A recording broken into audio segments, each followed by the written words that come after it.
Easter Saturday with Werribee taking on Geelong. And what a rivalry this has been, particularly around the Easter time of the year.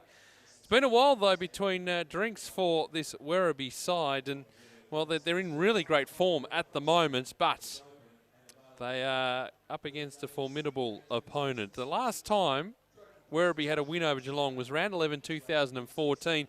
This has been the first clash between these two at Avalon Airport Oval since 2015. And that's because this fixture has traditionally been played down at Torquay over the holiday period. So, well, they've been close, but not quite there. The Cats in their opening two matches, but can they break through and get the job done there? A lot of conjecture, of course, about how this side was going to roll out, with obviously squads available only for the AFL clash on Easter Monday. But some of the players who aren't in this lineup are Charlie Constable, Wiley Buzzer, Cam Guthrie, Brian Myers, to name just a few. So that side for Monday will be finalised after this game around 5 o'clock this afternoon. Peter Mercado with you.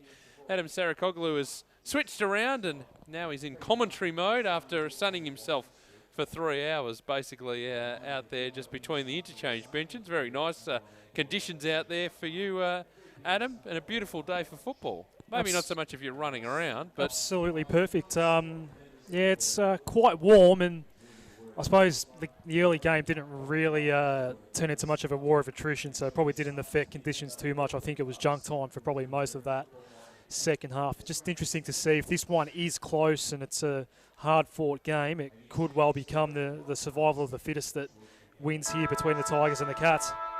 Like the big Tiger mascot, they got some support there. There's plenty of Easter eggs being handed out for the kids. Oh, that's great to see. The kids out there getting a photo with the mascot as well, just in front of the interchange gates where the teams will make their way out. So the umpires out on the ground.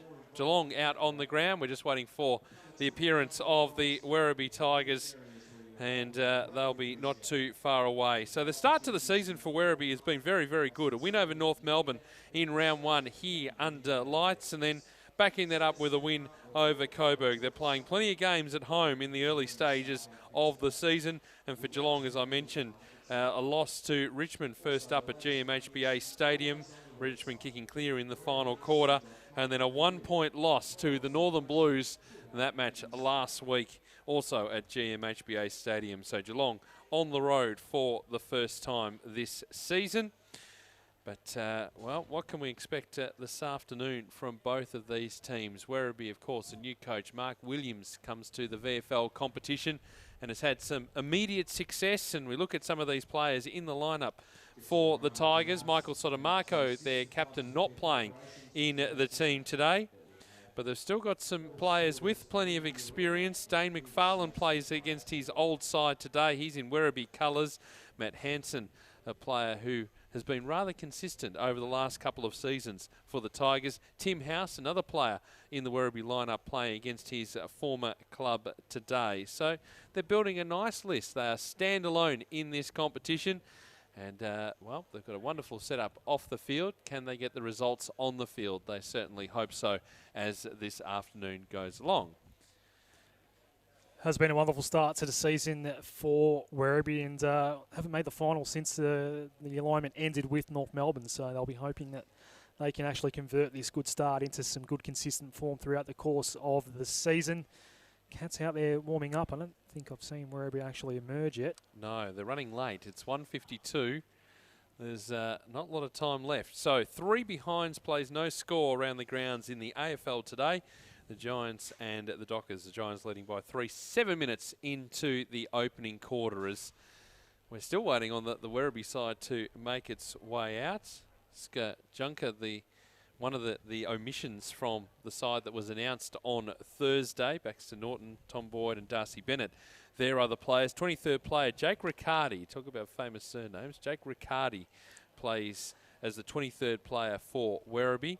And Curtis McCarthy, while we're talking surnames, brother of is the 23rd player for Geelong.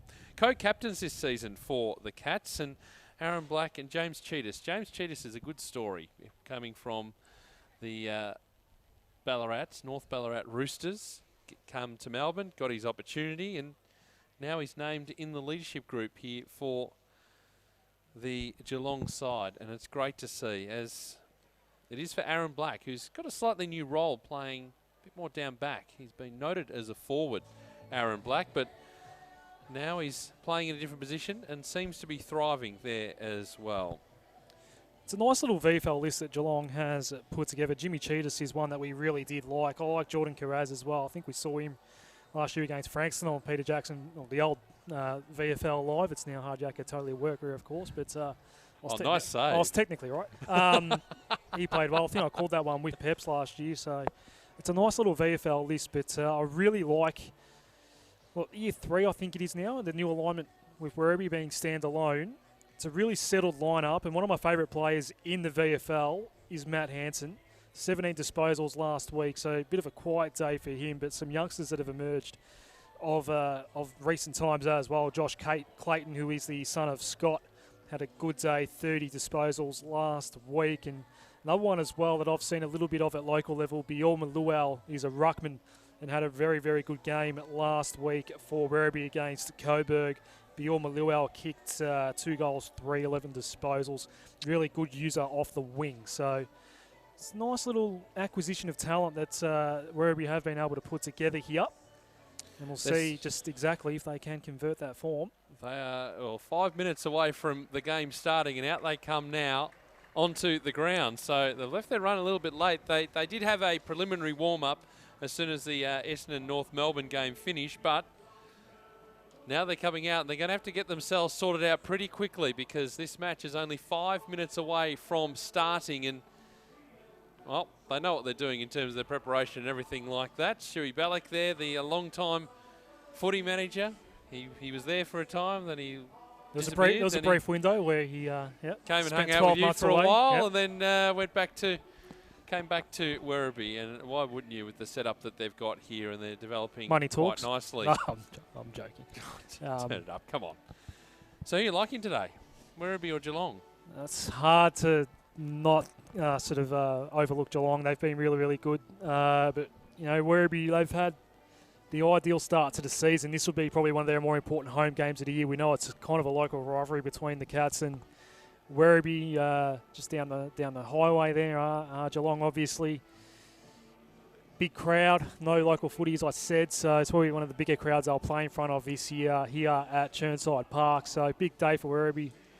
I'll tip Geelong, but I'm not very confident about it. Geelong got them both times last season, but you look at the margin, 10 points across those 2 games. So you think about it, you go, okay, they're going to be a tight encounter. You're expecting the same thing here. Both teams, despite the fact that Geelong haven't been winning games, they've been in pretty good form. So they're getting themselves organised, and the teams are out there on the ground. We're not too far away from a start, just around the grounds. The Giants 1-3-9. The Dockers 2 behind, so 11 minutes into the opening quarter. And the other 2 games this afternoon we're keeping an eye on. Collingwood and the Northern Blues. And Collingwood's playing at Victoria Park against the Northern Blue. The traditional rivalry, got to say, down there at Vic Park today. Beautiful conditions up there.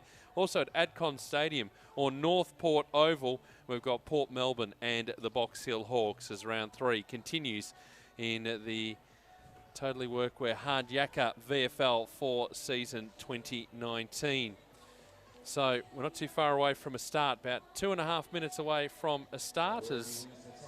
Well, we've done a bit of a switch in the terms of the commentary positions. So you've jumped up here the commentary for the second game before you get awfully sunburned. We sent I think Michael Pepicelli down down in the shade there. all day. Have we got him? He's down there, and he will be a part of our commentary team as he switches his way across down boundary side today. You got me now, fellas? We certainly do. How's the weather down there and the ground conditions for those who are just joining us? Well, it is an absolutely perfect day for footy down here, guys. It's, about 29, 30 degrees or approaching that temperature at least. Sun is out, barely any breeze to speak of whatsoever. So expecting some pristine skills out here. The ground is also in great nick. Grass a little bit long, as you mentioned before the first game, Adam, but it didn't really hamper the players in the first game and not expecting it to do so here in the second game. So, teams getting into their final huddles before we get this one underway.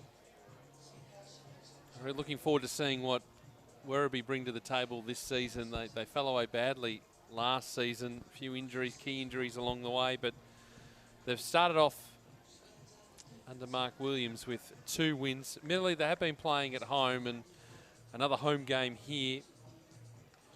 Yeah, it's been a shocking run for Michael Sotomayor as well. He's missed a fair bit of footy through injury and unable to get up again today. That's their captain. But a lot of that responsibility now falls onto Matt Hansen in particular through midfield. And also we should make mention of Zach Tui. Knee injury, been trying to get himself back, gets out there for the Cats this afternoon. We'll be keeping a close eye on him.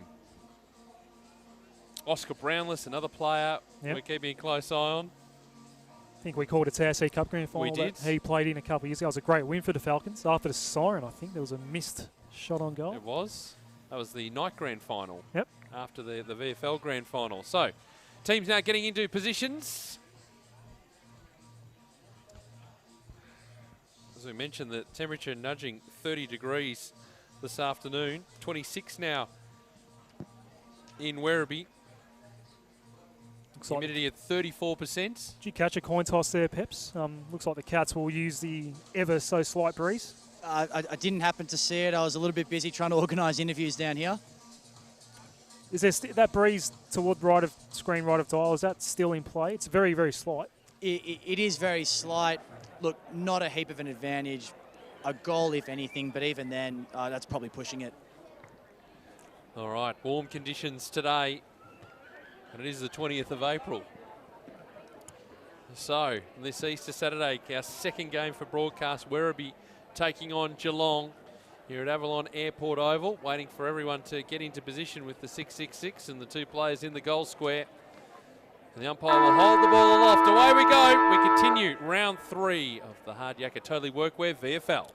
Angus Clark in the ruck for Werribee. He got 34 hit-outs last week against Coburg, and this one will start with a recalled bounce.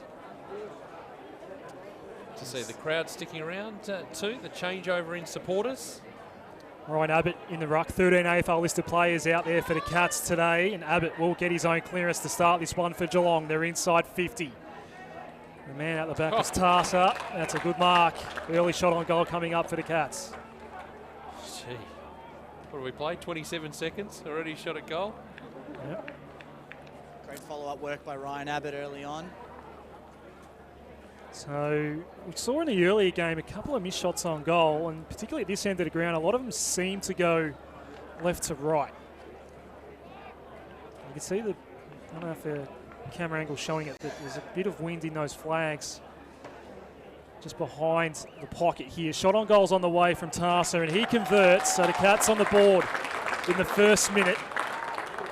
A nice start for the visitors. Yeah, we're only a minute in and already Geelong with a goal on the board.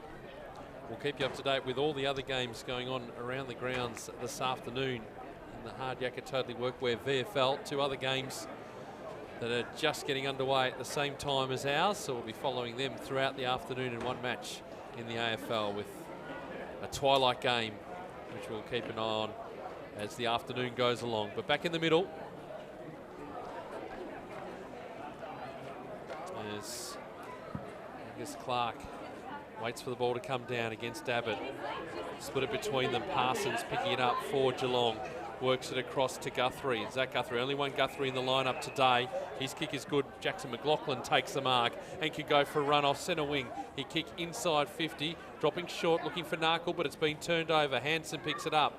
His kick, though, into space. In a little bit of trouble here is Riccardi, the 23rd player. But all's well that ends well. It's right near the boundary line. We'll have it thrown in. Yeah, Zach Guthrie playing today. Cameron Guthrie either into the Geelong side or being held over for that match on Monday. 1 straight 6 Geelong. Werribee yet to score. 2 gone in this opening quarter.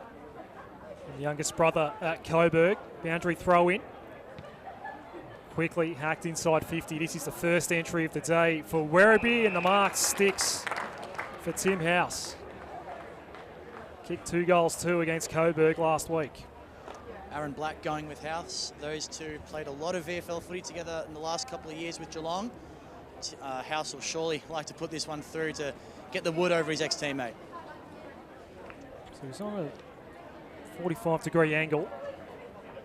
Probably the same distance from the boundary line as Tarsa was moments ago for his shot on goal on the same side of the ground. Just outside 50 was where the foot was planted. It's going to spray across the face. Werribee 1 behind, Geelong at 1 at goal, 3 gone. There is Aaron Black laying down back now. He's doing the kicking out duties. He's kicked looking for distance. Is this going to go out? No, it's being kept in. Just putting his body in position was Nielsen. Couldn't trap the footy. Opportunity now for the Cats. Is this ball dribbling forward going to be turned over again though? Clark inside the 50. They come flying from all directions, working his way back around. And now an opportunity as he works his House. He's got an opportunity to try and square the ledger and go 1-1. He has. Podgorinas was the player who brought the ball around, and Tim House gets his first on the board. And well, he made up for his missed shot earlier, and he gets the job done here. As we see the scoreboard ticking over. They've got their first on the board here. 1-1-7 plays 1 straight 6. We've played 4 minutes in this opening quarter here on VFL Live around the grounds, and a fast start for 2 of the teams in the matches elsewhere. So 2 goals to nil for both Port Melbourne and Collingwood over Box Hill and the Northern Blues respectively. Dion Johnson and Ash Cracker, the goal kickers for the Borough. And in the AFL, 2-3-15 plays 2-2-14, a 1-point lead to the Giants over the Dockers 20 minutes into the first quarter. Whistles going everywhere. This looks like a 6-6-6. It is. Podgorinas a little bit too quick off the mark there to get outside forward 50. And just going to have to wait here as the umpire calls everyone to get back into their starting positions. It's one of the quirks of the new rule. So we need the 2 wings outside the square, but in between centre-half forward and centre-half back, which has now occurred. This does make it interesting, though, for Abbott, because his first thought is, I'm going to go backwards. Now he's got all this space forwards. Boots it long, and we're inside 50 for the Cats, and that's a very nice clunk by Darcy Fort. 10 touches for him last week against the Northern Blues slide angle, and will probably kick from just outside 50. Speaking of players that know this ground particularly well. And it is that quirk of the system. So if the infringement happens, the ball isn't bounced, we all stay in our positions. That's very interesting to see what happens with the space, because Abbott had acres of space around him there. The 3 mids were hovering just behind centre-half forward as well. Kicks on the way here. That's also going to go left to right. That has happened a lot in the 4 and a bit quarters we've seen so far today. 1-1-7 apiece.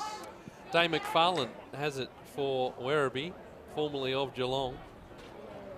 And Tiger colours. So he just runs out of the goal square and he kicks to a big pack of players here. It does fall to the back and they're just tacking it forward. Kick from Gribble into a wide open 50. The foot race is on. Munro tries to get there, paddling it forward. Plenty of numbers though back now for the Cats. Guthrie just worried off it, managed to get the handball out. The kick there pinballing around. It was McCarthy, the 23rd player, who tried to kick it out. There's Tui. Handball out, didn't quite find its target in Kennelly, and the umpire will throw the ball in. Lots of height in this Geelong lineup this afternoon. Abbott and Nathan Kruger and also Darcy Fort. Known as Ruckman in particular, Fort and Abbott. Be interesting to see how Fort goes up forward. Ball to be tossed back in. Front position, give that to Clark of Werribee, but it does spill free. Quick kick here from Parsons. He's going out the full. Oh, gee. And into the 3rd row of the grandstands. And I think a few folks were caught unawares. That guy was on his phone too, so a bit lucky there. Wasn't a 32-10, was it? The ball to Not be quite. brought back in. Daniel Nielsen. And we'll just go inside the 50, hoping for an option. But there's Zach Tui, takes the relieving mark, and Cats fans happy to see him up and about. He's got a lovely kick, as we know, goes down the line. Interesting ball, that one. They're looking for Jarvis. No mark was taken. Naishman, kick smothered. Wayward handball there from Simpson. Brew trying to extract it. Going for it as well was Gribble. Hard one to win here. Carraz on the outside of the boot. Almost marked there by Coghlan. The bounce there favoured Caperon. The hand pass off. Brownless's kick to the middle of Avalon Airport Oval was okay. Mark taken by Cheetahs.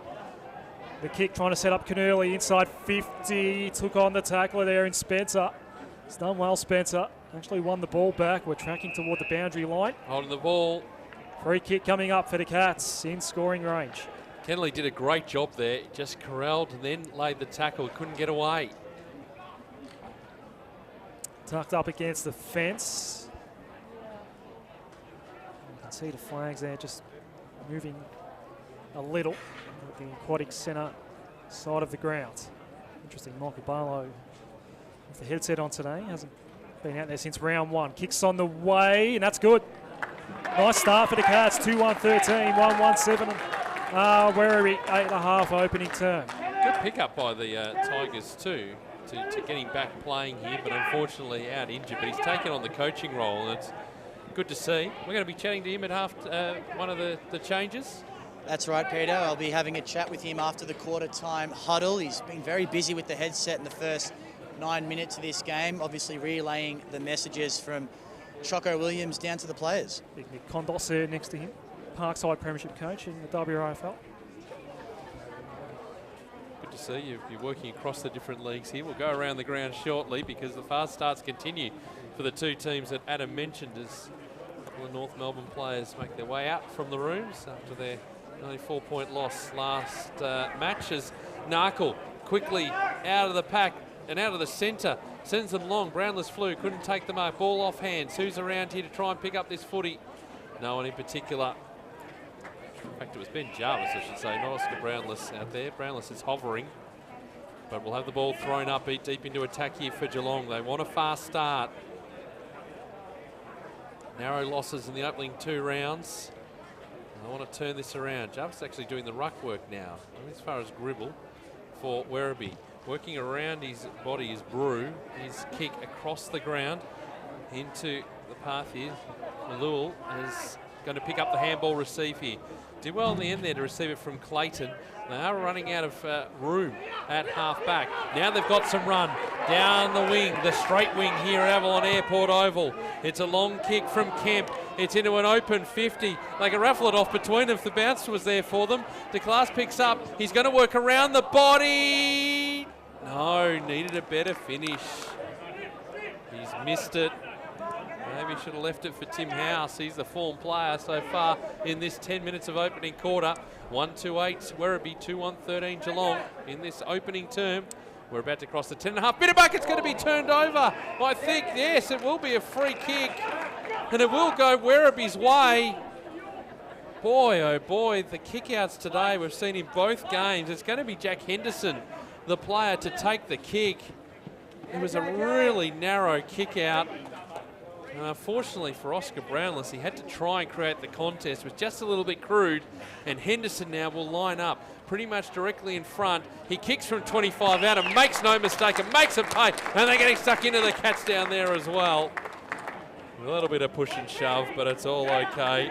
Henderson with his first of the day, and that is the second for Werribee. And they did well. Good reading of the play. We'll go around the grounds in just a moment. But 2 goals on the board for Werribee, 2 goals on the board for Geelong in this opening quarter as we cross the 11-minute mark. 14 plays 13. Port Melbourne have kicked 4 unanswered goals here to start this game against Box Hill. Goals to Jordan Lyle and Dylan Conway, who we did not see last week against Richmond on VFL Live. So that's 24-0. Collingwood 2-2-14. Northern Blues yet to score. And 3-4-22 the Giants. The Dockers 2-4-16. 27 gone in the opening quarter up in Canberra. Good start to this one here at Avalon Airport Oval. We are back live. Forward into the ruck here for Geelong. A high kick. It stays inside the centre square. Bouncing ball. Canelli went through, tried to pick it up, but a lot of Tigers around him. And now we see Munro going nowhere. Still inside the centre square here. 2 goals apiece. Halfway into the opening term. Perfect day for football. It's a splendid day, in fact, on this Easter Saturday. Here's Tui.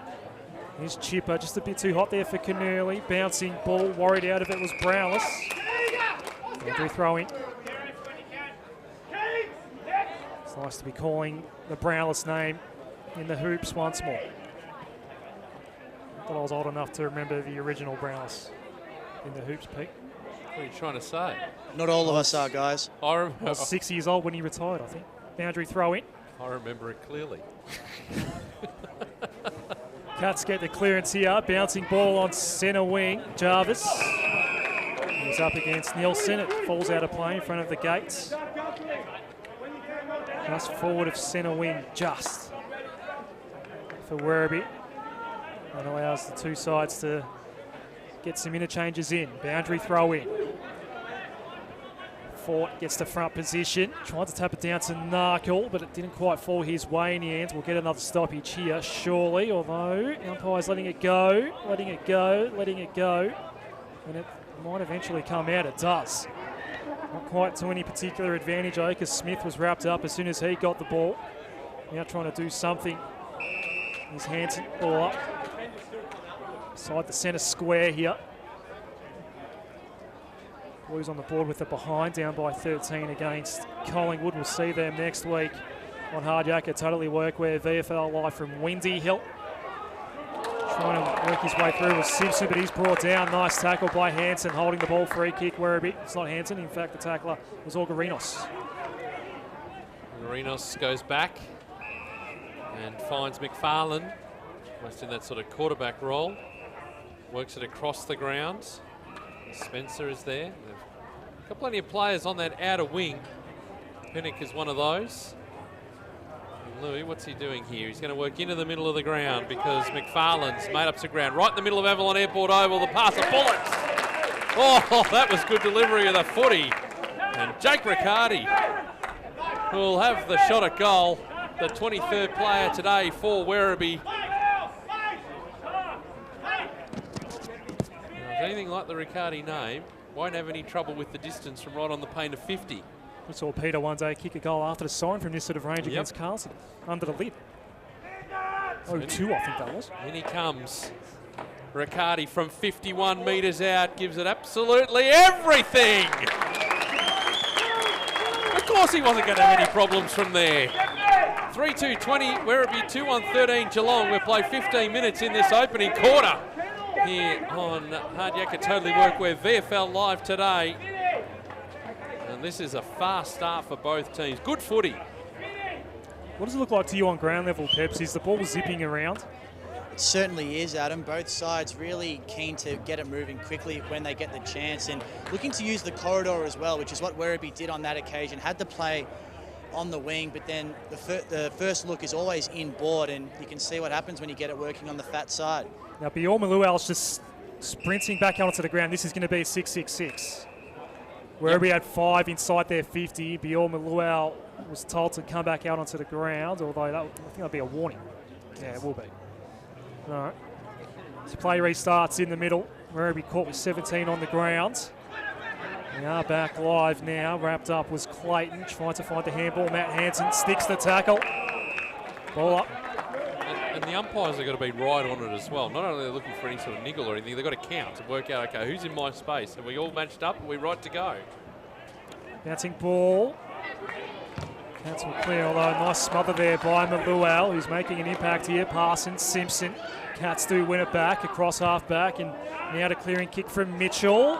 All he did, though, was pick out McFarlane for Werribee. Yeah, McFarlane wants to go on with it up the line. It's going to be out the floor, and it's just... Oscar. He has falconed. Oscar Brownless, who didn't see it was coming, Hansen got out of the way of it. Having a laugh about it. Oh, that was right in front of the crowd too. He's okay, though. The ball up the line. It falls to the back. Chance here again for the Tigers to try and clear Clayton. Has to put in front of his teammate who's in all sorts of trouble. Brew. It's near the line. It goes over. We'll have it thrown in. I'm not sure, does that qualify for sort of top 5 plays of the week? I hope our cameramen they were right on it. Don't worry about that as Narkle comes onto the ground. There's the A-grade Falcon, that. We'll have it thrown in. 3-2-20 plays 2-1-13. Anyone got the contact number for the Sunday Footy Show? Is the ball here on the deck? Going nowhere in a hurry. Not sure. Maybe Dad might want that footage for We did have a contact 12 months ago, didn't we? tomorrow. We'll see. Anyway, off hands. They're trying to work his way through for the Cats, going nowhere in a hurry. Brew there as well, trying to get through. They did well in the end. Gribble, just a neat little handball just to try and clear the space. It's going to be turned over again. Curtis McCarthy, brother of, has the mark at half back. He'll go in to the middle of the ground, and here is Oscar Brownless out on the lead. Just the edge of the square, right in the middle of Avalon Airport Oval. On our broadcast side, he looks up, a kick heading towards half forward, 3-on-1 in favour of the Tigers. The fists come in, it goes over the line, and we will have it thrown in. 3-2-20 Werribee, 2-1-13 Geelong, 18 gone in this opening quarter, 33 minutes gone in the opening quarter up in Canberra, 3-6-24 the Giants, 4-4-28 the Dockers. It's Fremantle by 4, so head towards quarter time. We'll go around the grounds of the others in a moment. Throw in just outside 50 here for the Cats, and they do get a rushed, hurried ball inside 50. No mark was taken there by Fort, who swapping between ruck and forward duties. Kicked the opening goal of the game for the Cats. High ball here. Cheetahs might have just lost it in flight. McFarlane's under pressure, trying to combine with Maishman. It stays in. Narkle's handball for Tui. Pushed over the line by his fellow number 2. SVJ 953, please return to their vehicle. The owner of a car, SVJ 953, please return to your vehicle. There is a dog in distress in your vehicle. Oh dear. Please return to your vehicle immediately. That's not good. Boundary throw in. It's been a long time since I've been to a VFL ground where we've done announcements during the match, but important one there. Don't like hearing that at all. We have ball up here, half forward for the Cats. Down by 7 points. As we approach time on of this opening term, umpire throws it up. Well extracted by Carraz to get it to Narkle. His high ball. Good luck marking that. The fist comes from McFarlane. It goes out of play. Boundary throw in. Guys, Werribee setting up really well behind the ball. Even though they lost Sam Collins over the summer, perhaps a little bit of a query on some of their tall defenders and how that defensive 6 might look, but so far it's been really good, restricting Geelong's ball use. Ball tossed back in, front position there from Abbott for Geelong. Another pack forms, trying to spill it to the back. Tipped well in the end there, Keris, to just release that footy, put it inside the 50. It's off hands, McFarlane in all sorts of trouble, dragged down in the tackle by Forts. It's eventually released. The Cats still with an opportunity here. There's the kick across the ground. That was excellent. McLaughlin with great vision finds Narkle, and Narkle will have the shot at goal. He'll be on the tight-ish angle. Nothing he can't handle, and he will have a shot from 25 metres out. That's 17 last week against the Northern Blues. In he comes. Left goal post here, Pete. Quinton Narkle steps in. Wrong goal post. Nope. Goes narrow. They were watching the previous game. The Bombers, easy winners over North Melbourne. We've seen it just draw to that right pocket as we see it. 3-2-20 plays 2-2-14. A goal in it. We're into time on in this opening quarter here on VFL Live. McFarlane runs out of the square, goes towards the outer side, a couple jump, and was that a mark? It might be paid here for House. It is. Had enough of it. Right half back. He's got to take his kick again. Quarter time in Canberra, 4-4-28. The Dockers, Giants 3-6-24. Box Hill have their first goal. Jackson Ross, was it? While you're doing that, McFarlane's got the kick, and he'll go switch to the broadcast side, and Angus Clark's taken the mark. Good player, unknown, kicked the goal for Box Hill. There's a start. Down the line we go. Right in front of Michael Peppercelli. That's not coming out. Brought down in the tackle was Ryan Kemp. Ollie Hanrahan is the player who kicked that goal out there. Safe to assume it was Jackson Ross, though. He's leading the VFL in goal kicking in the early stages. No, he had it behind, I think, before that goal. 25 plays 8 there. The Borough leading. 21 minutes into the first and 22 and a half into the first at Collingwood. 2-2-14 plays, 1 behind. Pies leading there. So a couple of stoppages here, broadcast side of the ground of Avalon Airport Oval. Bit of a nudge in the ruck there and a clearance for Abbott. Very high ball. That one went vertical. Narkle read it well, got it off to Brownless. We're inside 50 for the Cats, and we've got a foot race. Jarvis beaten to the ball though by Hebron. And then the cavalry arrived. It's picked up here. Right foot's on the way. Cats get another one. Nice goal for Luke Smith. 3-2-20 apiece. Into time on opening term. Coming into the team as a young man, Luke Smith, 21 years old, only 177 centimetres. There isn't all that much of him, but he did what you want from a small forward on that occasion. Just read it well off hands, and the finish was all class. Certainly was, as scores level. And looking at the scoreboard here, scores level, that's about right. Has been a really even contest so far. Gee, looking down at the scoreboard here, the Northern Blues have piled on about 700 goals. I'm sure that's quite right. 200 goals, one behind, 1,200. Oh, hang on. No, it's just gone down. All right, they're fixing it now. It's down to 6-4-3. So the ball back in the middle. Hell of a percentage boost. Picked up again. Simpson for the Cats. Burns off a couple, receives the Shepherd, now dragged down in the tackle. It's holding the footy. And they're away here. The Tigers, boy, they had the advantage. The umpire said come back. And Keegan Gray will have to kick over the mark. He'll go to the outer side. And they kick the one-on-one contest there. Lule, well, just to hold his position, he just ran through the mark in the end. It's off hands over the line. We'll have it thrown in.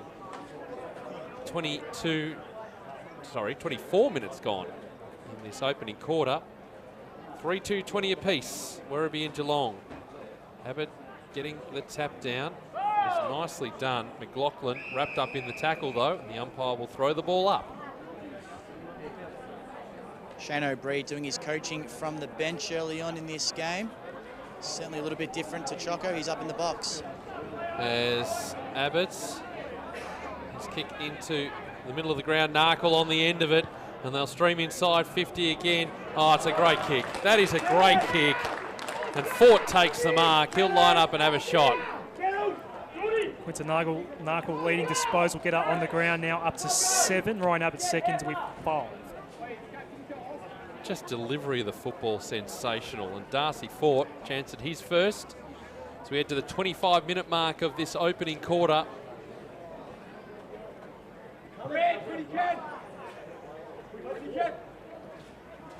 Very deliberate approach. Pretty much directly in front. Man on the mark stands at 25, so gives himself a bit more room and guides it home. Ford on the boards. 4-2-26 Geelong. Werribee 3-2-20. They've played 25 minutes in this opening quarter. Hard Yakka Totally Workwear VFL Live. And Zach Tui comes to the bench for a bit of a spell. We'll go around the grounds, and 25 minutes gone at Northport Oval at Con Stadium. 4-2-26 the Borough, 1-4-10 the Box Hill Hawks, and at Victoria Park 26 gone in the opening quarter there. 2-2-14 Collingwood, 1-2-8 the Northern Blues. Apologies, sorry Pete. Earlier today it was a win for Essendon easily, 96 points over North Melbourne. So I think I credited Darcy Fort with the first goal of the game. It was actually Tarsa, so apologies there. Another recalled ball up here. So we make sure starting positions are all good to go. Umpire throws it up. Abbott, the secondary tap almost. Cats up towards half forward, not quite inside 50. Barrett goes up, almost brings it down as well. Did well to get his hand pass out, and Werribee are out of danger. Bouncing ball, went over the head there of Henderson, and running onto it's Matt Hansen. Just shinned his kick though, and it does skittle Munro. It goes out of play now. Boundary throw in, promising build up, but a disappointing result. It is inside 50 though for the Tigers. Great burst there by Matt Hansen. Yeah. He's one that potentially has been unlucky not to get a chance on an AFL list. He's been a very good player for quite some time now for Werribee. Boundary throw in here. Narkle, another touch for him. He's up to 8. Nice handball out, and the Cats get out of danger. Ball's on centre wing, 2-on-2. A nice fist to kill it off there by Max Spencer. A golden fist and a boundary throw in. So ticking down towards quarter time. 7 goals in this quarter. So you suspect probably going to go around the 30-minute mark as the boundary umpire just looking for the ball, which went into the Geelong officials' area. True centre wing position. Beautiful day for footy here at Avalon Airport Oval. The Rucks will go at it again. Clark got it down, but Parsons picked it up, sent Geelong forward. Just a ball in dispute here at centre half forward, extracting it Caperon for the Cats, and they'll go back in again. A high, long ball into the pocket. No one could take the mark. Trying to pick himself up, McLaughlin. He initially dragged it in, then he let it go because he knew he was in trouble. And the umpire will say, give it to me. Cats would love another one before quarter time. 28 minutes gone. Ball tossed back up. Fought to do the ruck work for the Cats, just putting it into a dangerous position. Barrack laying the tackle for Werribee. No one can get clear in a hurry here. Not much movement happening. And Matt Hansen will have to be content with the ball being thrown up. Into attack here for the Cats, inside their 50. An even opening term. Cats leading it by a goal. As again, Fort brought it down, but only as far as Hansen, who goes around his body with a high up and under kick and picks out Guthrie though. Zach Guthrie takes the mark. He's 53 from goal. I don't suspect he'll get the trip, but he is shaping up as if he's going to have the shot. If there is any breeze, it's probably at his back. None at the moment, guys. So why not? Those flags are dead still. 29 minutes gone in this opening quarter. 55 metres out. It's not a bad kick. It's got the accuracy, but not the trip. And through for a behind. 4-3-27 Geelong. 3-2-20 Werribee. 29 minutes gone in the opening quarter. Kick in by Coughlin's okay. Now a high ball to centre wing off the boot of Gribble. There was a big fist there. Well collected by Pinnock, but there was a smothered kick. Just on the outskirts of 50. Carraz goes down, ball up. 3-4 in favour of the Cats. Round 3 action in the hard yakka, totally workwear VFL. Dribbling ball just inside 50 here for Geelong. A nice hand pass out. Now Simpson's got to look at the sticks. Right foot on the way, shanked it. Barely snuck in for 1. So it's 4-4 playing 3-2, an 8-point lead for Geelong. Coughlin wants to get on with it quickly. He does. He kicks outside the 50. Couple of Tigers here waiting. Now the handball inboard. Clayton. He just held up for room and he's turned over the footy. McLaughlin, I should say, is there. He's been lively. And he gets the ball in short. Keris has got it. Called to play on by the umpire. The kick going long and high. It's a deep ball. Plenty around this. It goes to the hot spot. Sheetis is there. He just pushed off the footy. Now in dispute. Just trying to get his hands to it there was Maishman. He couldn't do so. It's very untidy football. It's hard and tough sort of stuff. And Simpson's at the bottom of this pack for Geelong. Not going anywhere. The umpire will throw the ball up. 45 metres around, or 45 metres from the Geelong goal. Ball thrown back up. Bit of holding going on there. Fort going to work there with Clark. No one could get clear, but now an opportunity potentially for the Cats. A high ball at the top of the goal square. And the fist came in the end there from Spencer, right near the goal line, and it goes through for another rush behind. 4-5-29, plays 3-2-20, 31 gone in the opening term. Louis Pinnock with the kicking in duties here for the Tigers. He'll go short to Coughlin. And he's assessing options because there's nothing obvious to go to. Goes with the chipper ball, going up for the mark, not bringing it down though was Clark. The kick down the line's out of bounds on the fault. Cats ball. Quarter time at Victoria Park, 2-2-14 Collingwood, 1-3-9 the Northern Blues, and quarter time at Adcon Stadium, 5-2-32 Port Melbourne, 1-5-11 Box Hill. It's a very nice start for the Borough against the Premiers as the Cats look to go inside 50 once more. A nice little pass and a good mark by Jake Tarsa, who did kick the first goal of the game today. Tough angle, not fancying a shot. So he's looking for leading options. Long to the square is his best bet. Darcy Fort puts the mitts up, almost brought it down as well. We're at the top of the square here. Maybe holding the ball, not called. Umpire let it all go. Pass out. Gets the kick out in time by Perez. The kick counts a minor score, and that is it for the opening term. Geelong 4-5-29, Werribee 3-2-20. That ticks over. So it's 4-6 to 3-2, a 10-point lead for the Cats. Yep, and what a good quarter of footy it was from both teams. A little untidy at times, but that's because it's hard and tough sort of stuff. You'd expect nothing less between these two clubs. Just quickly, the goal kickers, and I'll give you around the ground score from Canberra. For Werribee, they are Jack Henderson, Tim House and Jake Riccardi. The Cats have 4 individual goal kickers, Jacob Kennelly, Darcy Fort, Jake Tarser and Luke Smith. As Michael Bepicelli will be getting inside the Werribee huddle at quarter time. We'll catch up with Michael Barlow. We'll take you around the grounds and then get stuck into all the second quarter action. Stay with us. Plenty to come here on VFL Live. Your hard yakka Totally Workwear VFL Club needs you to show your support. Buying a VFL Club membership helps support your local team and provides great discounts and match access. The VFL gives you the chance to get in the coaches huddle and enjoy kick-to-kick on the field, whilst kids under 15 get in free. Get involved in the VFL this season. Head to vfl.com.au/membership to find out what membership offers are available at your club in 2019. But it's your job. You'll be fine. Mate, just because everybody seems like they're doing it doesn't actually mean that they are doing it. Help your kids understand that betting and sport don't have to go together. The ads don't always tell you the risks, yeah? Before you have the talk, check lovethegame.vic.gov.au. Authorised by VRGF Melbourne. Don't miss a moment of the Hard Yakka Totally Workwear VFL. Find SEN2 on your digital radio today for live coverage of the match of the round. The Hard Yakka Totally Workwear VFL. Live on SEN2 DAB+.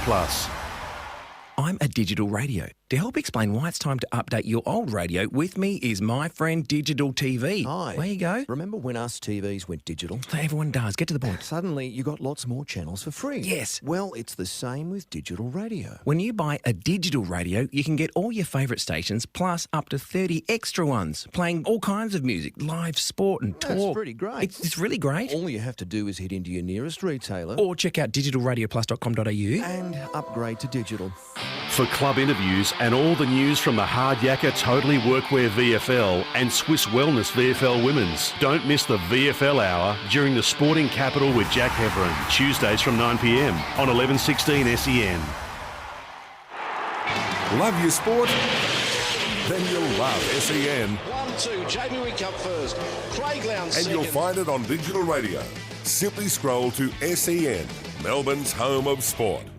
Streaming live through VFL.com.au. This is VFL Live. And here at Avalon Airport Oval, it is Geelong with a 10-point lead at quarter time. It is 4-6-30, playing Werribee 3-2-20. Both teams in their huddles.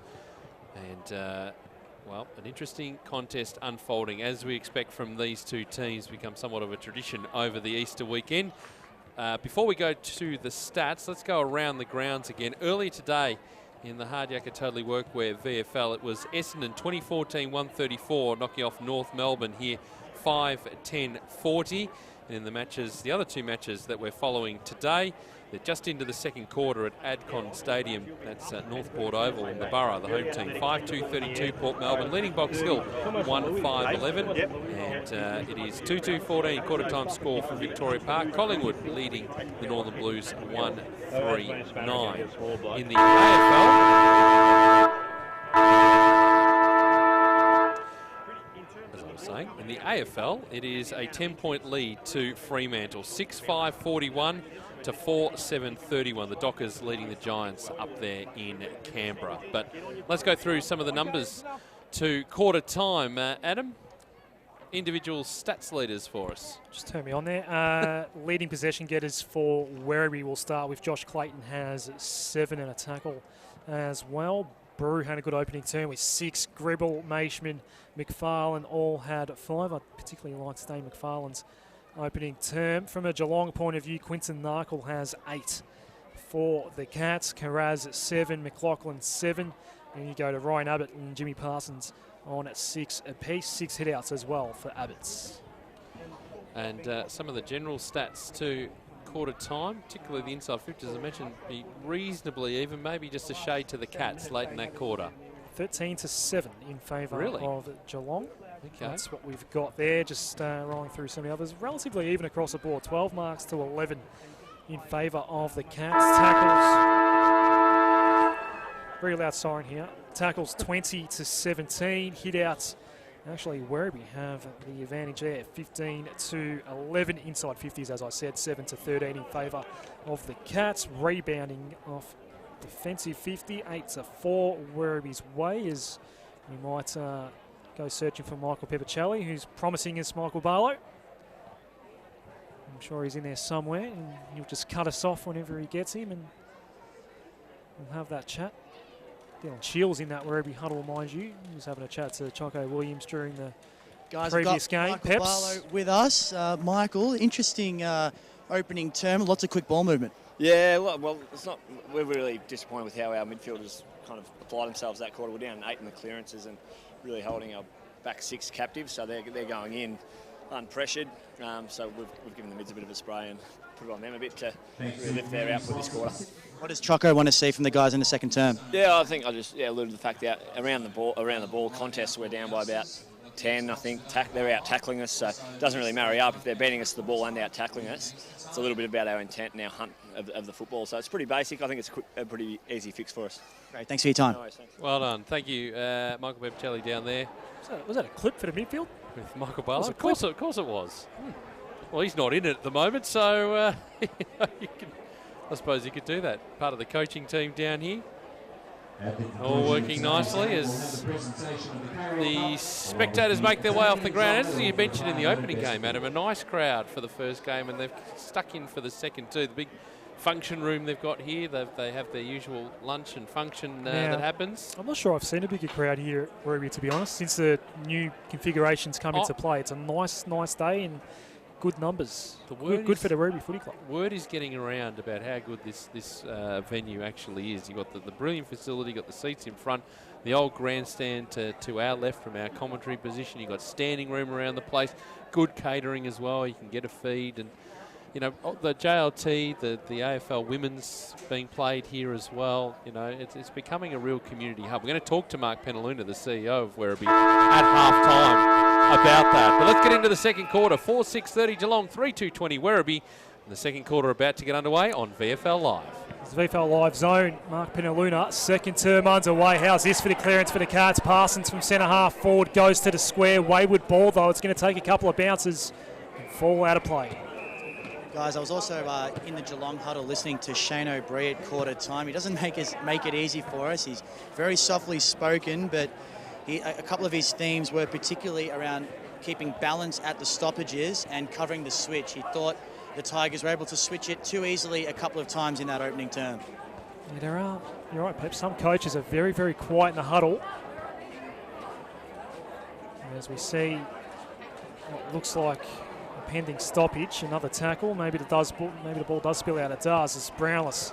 Hand pass to Cheetahs. The snap to the top of the square. Bouncing ball here. Narkle. Eventually it's going to fall his way. Needs some help. He decides to hold on to it. Then the chippery board for 4. Lovely stuff by Quinton. And on almost certain goal coming up for the Cats to extend their lead to a game-high 16. The vision. I mean, Maishman overran the footy initially from the contest, but it's like there was no one else around him. He was just having a kick in the park with a mate. He had that much time and he had that much composure. It was in slow motion. It was. It certainly was. Just the skill, incredible. So he's up to 9 for the game. He's Quinton Narkle. Darcy Falk can become the first multiple goal kicker on the ground. Right foot kicks through it nicely. Cats by 16, 5-6, 36 to 3, 2:20, 96 seconds into the second term, and Narkle comes off for a spell. Plenty of cold towels going around that Geelong huddle as well. It's as we know, it's a hot day here. A lot of these boys probably not used to playing in this sort of weather, so trying their best to keep cool. The updated weather forecast, we're up to 28 degrees now here in Werribee. Don't think we're going to get to the 30 today. Well, still time. I think you might. We might just nudge it. Okay. Not going to cool off, cool change, not coming till tomorrow. Anyway, I'm no weatherman. Let's move on with the game. 36 plays 20. Clark into the ruck. Working here with Abbots. Did that go outside the circles? It did. So it'll be thrown up. Third one we've seen today. Yep. Why do we have the bounce, Peter? Tradition, Adam, as the ball's tossed back up. And as trying to go forward, just hacking it out of the air was Gribble to centre half forward. It actually was quite fortuitous in the end because it was picked up by Henderson. He's his teammate running. Now the kick inside 50. Cheetahs is there, just picking up the footy. Now he's just being pushed off it. No one really wanted the footy in the end there. Riccardi was lurking around, trying to create the contest. And in the end, the umpire says, give it to me. I can remember you two having this exact same argument about the bounce about 12 months ago, I reckon, at this very venue. Loves to bring it up, does Adam Sarakoglu. Good to see you're keeping the memories there for us. I don't recall that conversation as Clayton. Adam and I have many correspondences. That wasn't one of them, I remember. But anyway. Kind of been that memorable then. Clayton is 52 from goal for Werribee. Wheels around, kicks a long high ball, ends up in the goal square and just pushed off his kick at the crucial moments. Was Riccardi, and it's through for a behind. 3-3-21 Werribee. Geelong 5-6-36. We'll go around the grounds shortly, Adam. Two more games taking place in the Hard Yakka Totally Workwear VFL today. Good starts for Port Melbourne and Collingwood respectively, although you'll update us on that in a moment. The next break in play as the Cats utilise the outer side. Short kicking ball, dangerous one here. Munro gets her hands on it. Now some work to do for the Cats. Maluel gets involved for Werribee. Ball up, around the grounds. Around the grounds. 6 gone in the second quarter at Vic Park, and it is 3-2-20. Collingwood playing the Northern Blues 2-5-17. And we are 9 minutes into the second quarter at Adcon Stadium, Northport Oval. 5-4-34 the Borough, 3-7-25 Box Hill. So the Hawks have recovered there against the Borough. There's a hold there. Which way is the free kick going to go? Should be a Geelong ball. It is. It's going to be taken by Simpson. Fremantle by 2 points, 47 plays 45, 20 minutes into the second, up in Canberra over the Giants. Michael Barlow's one off Michael Barlow's old AFL teams. Coming off his line is Reid. Toward the outer side we go. 3-on-3 contest, and it actually falls out the back here. Barrett can't quite get to the ball. Did well to later tackle. Forces a stoppage on the outer wing, right in front of the scoreboard, which has the Cats up by 15, 5 into the second term. The sixth term we've had today here on VFL Live. Double header. Big 94-point win for the Bombers over North Melbourne in the early game, and for now the Bombers are on top of the ladder in the VFL as Guthrie's kick. Interesting one for Carraz. It's forced over the line in the end. Hanson was happy for that ball to go across the paint. So 5-6-36 plays 3-3-21. 5.5 gone in the second quarter. Earlier today, big win for the Bombers over North Melbourne. 94-point winners. This one a lot closer. Well, beat the initial ruck. Went right over the back. Cheetahs got the handball out. And here's Parsons, who can go for a run. A dribbling ball into the middle of Avalon Airport Oval. It worked out okay. Jarvis attacked that footy quite nicely. He got off to Brownless. He got it back to Parsons. Now Brownless is running inside 50. Parsons just on the edge of the square, attacking side.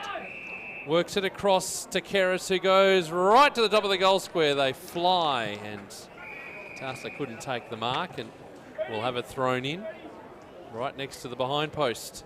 Been really impressed by Oscar Brownless early on in this game, guys. He's shown the vision to lower the eyes and the presence of mind to hit up short targets when going in. He's going to be an exciting prospect long-term for the Cats. Ball thrown back in. Picked up here Hanson. He fumbled, then had to pick it back up. Tackled by Brownless. And the umpire will throw the ball up. He's worked hard off the ball as well, Peps. I've been watching him a little bit. Does run hard to get to contests.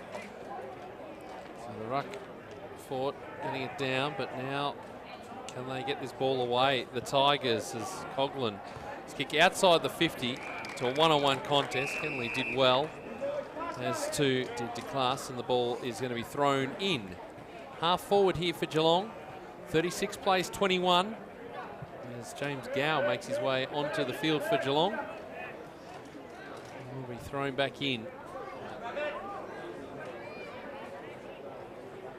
As it's hurled back in. Abbott shoved his opponent out of the way, and Angus Clark will get the free kick. That one of your more obvious pushes out from the ruck contest. We're just going to wait for the ball to come back now. Still had a look of shock on his face though, Ryan Abbott. I think he knew deep down. So Clark will go short to Hansen. It's not half back on the flank. He'll go inboard looking for Munro. Strong mark, and he runs on as well through the middle of Avalon Airport Oval. Got a couple running alongside Gribble. Fumbled back to Munro at half forward. His kick inside 50 is not the greatest, but it might come off. Trying to find his way around was Clayton. Got a teammate in space. It's into the goal square and marks. Maluau picked it up. Fast footy, and they get the job done. Directly in front on the goal line, the man on the mark. And Maluau makes no mistake. And he gets his first on the boards. And while it is still 4-4-28, I think, before the scoreboard switched over, it might be 4-3-27. Even though it's still close, you feel that the Tigers needed that one. Just as a steadier there. Yeah, the Cats probably have a little bit more of the line share of possession. The margin is 9 points. 5-6-36.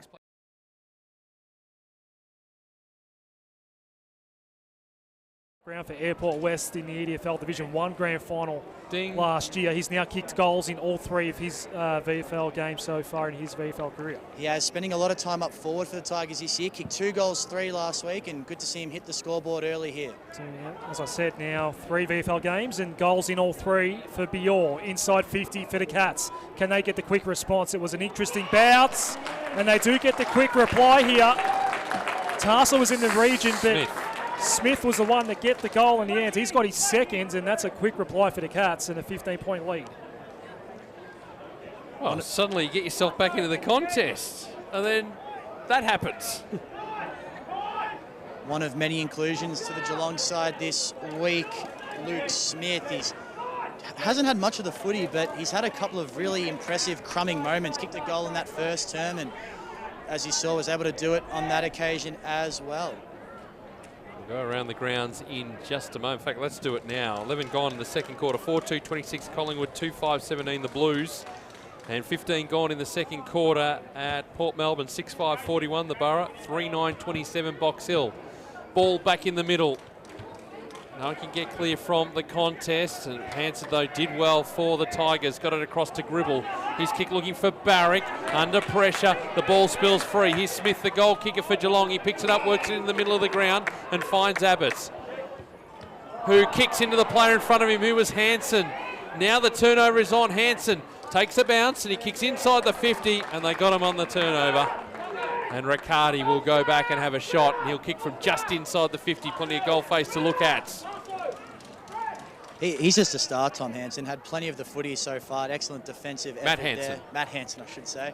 He's having a really good game so far. So, speaking of good games, Jake Riccardi, real presence down forward for Werribee. Right on 50. The kick's a long one, and it's true. Gee, that's a good kick again. He loves them from outside there. 5-3-33 Werribee, Geelong 6-6-42. 11 gone in this second quarter on VFL Live. The Hard Yakka Totally Workwear VFL. And around the grounds in the AFL. A score update sticking down towards half-time. GWS by 2. Tight game in Canberra. 7-9-51 playing the Dockers. 7-7-49. 26 gone in the second there. Matt Hansen's had it 6 times and 2 tackles. Josh Clayton still leading the way with 9, but dribbles now up to 9 as well for Werribee. As we make sure everyone's reset, play will restart. It's a goal-for-goal sort of affair here at Avalon Airport Oval. Back in the middle. Careful bounce by the umpire. It's a good one. It stays in the circles and play is allowed to continue. Here's Brew. Had to work his way through there. Eventually gets his hair pass out and out the back. He did find the target. Now to switch toward the broadcast side's okay. Mark taken by McFarlane. Next in the chain is DeClars. Too far out to score. Goes inboard. That's okay. Orgarinos. Thought about giving it off by hand. Kept it. Lobs it inside 50, 2-on-1 here for the Cats. One of them was Guthrie, didn't bring the ball down, ground level ball. Stoppage forced by Gribble, ball up inside 50. 33 to 42, 12 and a half gone, second term. Hard Yakka totally workwear, VFL Live. Extracting it from the stoppage was Reed, hand pass off, Smith who's been good, Simpson, they're out here to Cats. Jarvis, empty 50 to look at, decides to go with the pass, tried to get it on and he did to Capiron and he finishes for Geelong. Margins out to 15, 7-6, 48 to 5-3, 33. Not that good from Jarvis though. He just lowered the eyes. Capiron was running towards the goal. That was just sensational play. It really was. They had plenty of options, or two options running inside 50, but it was just into the perfect position. Didn't have to take the mark. It was right into where he was running to in his running path, and he got the job done. 12 scoring shots apiece at Adcon Stadium, but it's Port Melbourne leading by 15, 6-6-42 to 3-9-27.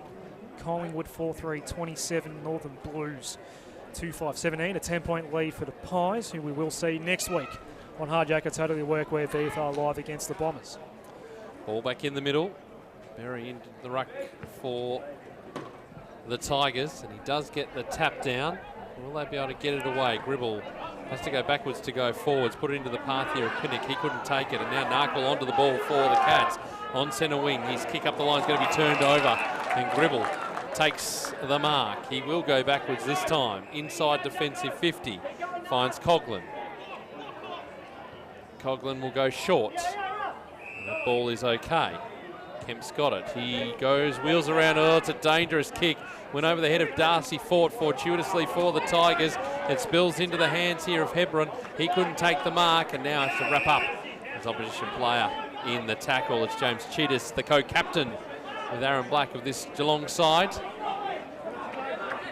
It's on centre wing. Right in front of our commentary position. Ball spills to the back. DeClass just throws it on the boots. Without really looking, he goes to the opposite 15. Kruger takes the mark. He goes in short, finds Callum Mitchell for Geelong. Next to centre half back, and his kick across the ground. Finds Kennelly. Spinning, twisting, turning, needs a teammate to come to him and finds one. It's Brownless, who can go for a run along centre wing and now kick a high ball. No one could take the mark. Falls to Caperon, the goal kicker from just a moment ago. Spills out of his hands. It falls to Simpson for the Cats. They look to press forward through hands. Jarvis got the handball back, worked it to Simpson. The kick over the top. It's into the path here of Smith. He closes to 45. He might as well have a shot at goal, and he misses across the face. 7-7-49 Geelong. Werribee 5-3-33. 15 and a half gone in this second quarter here on VFL Live. Just look a little cleaner going inside 50, the Cats at the moment. I'd say that's probably the big difference between the two sides. Nice kick in by Pinnock to pick out Spencer, and he'll go in board. Dangerous ball. It slipped through the hands, and it's a turnover. Cats ball. Capiron in board. A nice little hit-up pass for Ben Jarvis. And we see there from Capiron. He could have blazed away on his left. Instead, decided to turn, look in board, and hit up the easy short target. They're on cue almost with your comments there, Peps, and Geelong put it on display. And a shot on goal coming up for goal number 8.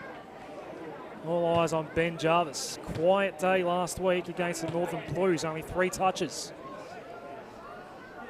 Almost a bit of Josh Kennedy about the run up, and he doesn't kick through the ball. He almost shins it. Goes across the face in the end, a minor score for Geelong. They're up to the half ton, 7-8 to 5-3, 17-point ball game, and that's a dangerous kick in, but it's all okay. Maishman marks. Yeah, received from Pinnock. Fortune favouring the Brave in this particular instance. Henderson going across the ground. Not quite hitting the target out there, but it's okay because they go from half back to half forward, do the Tigers. Trying to come through there, Munro didn't get clean purchase on it.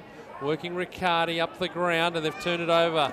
Parsons, the link man, trying to find a way through, and held up here is Reid in the tackle for Geelong. It spills free. Munro gets onto it for the Tigers. Dribbled it inside the 50. Coming out to meet it is Berry, but he's lost a handle on it, and they've turned the footy over again. Now what can the Cats do here as the kick goes into the middle of the ground? It's going to be turned over again. Turnover for turnover, untidy from both sides. Pinnock comes in and takes the mark. Edge of the square on centre wing. Thinking about going across the ground, decides against that. Wants to go further afield to Henderson. 60 from goal. He goes in shorter. This is okay, 8-9. Clayton takes the mark. His kick is okay. Ogarinos takes the mark. We'll go back from whence it came. Clayton. 55 from goal, wheels around, gives it absolutely everything up to the goal square, and the fist comes in from Darcy Fort and through for a behind. 5-4-34 Werribee, Geelong 7-8-50, 18 gone second quarter here on VFL Live.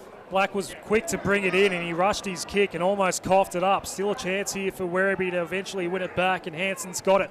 Left foot, one way to the other, smothered off the boot, no mark would be paid. No mark taken anyway. Smothered boot here, it's a hurried ball. It's a high pressure ball at the moment, holding the ball, free kick, advantage paid for the Cats. No one forward to centre. Brownless goes for a dash. Kicks to a very open half forward line. Nielsen gets back and did well to track it and take the mark for the Tigers. The kick to centre half back's okay. McFarlane to Hanson. Middle of Avalon Airport Oval, Hanson. Kick out wide's okay. Ogarinos up towards half forward. Nice little bullet for Riccardi. Too far out to score, but he might still be thinking about 6. Throws it onto the boot. It's going to land at the top of the square. Brew. Couple of Cats get the fist. The minus score in the end. 5-5-35 to 7-8-50. Almost time on second term. Really impressed with Riccardi's game so far. 19-year-old, 195-centimetre keep forward prospect. You'd think a lot of AFL teams might have their eyes on him if he can keep up this type of form. Oh, Zach Guthrie, the quick kick out worked okay to Jones.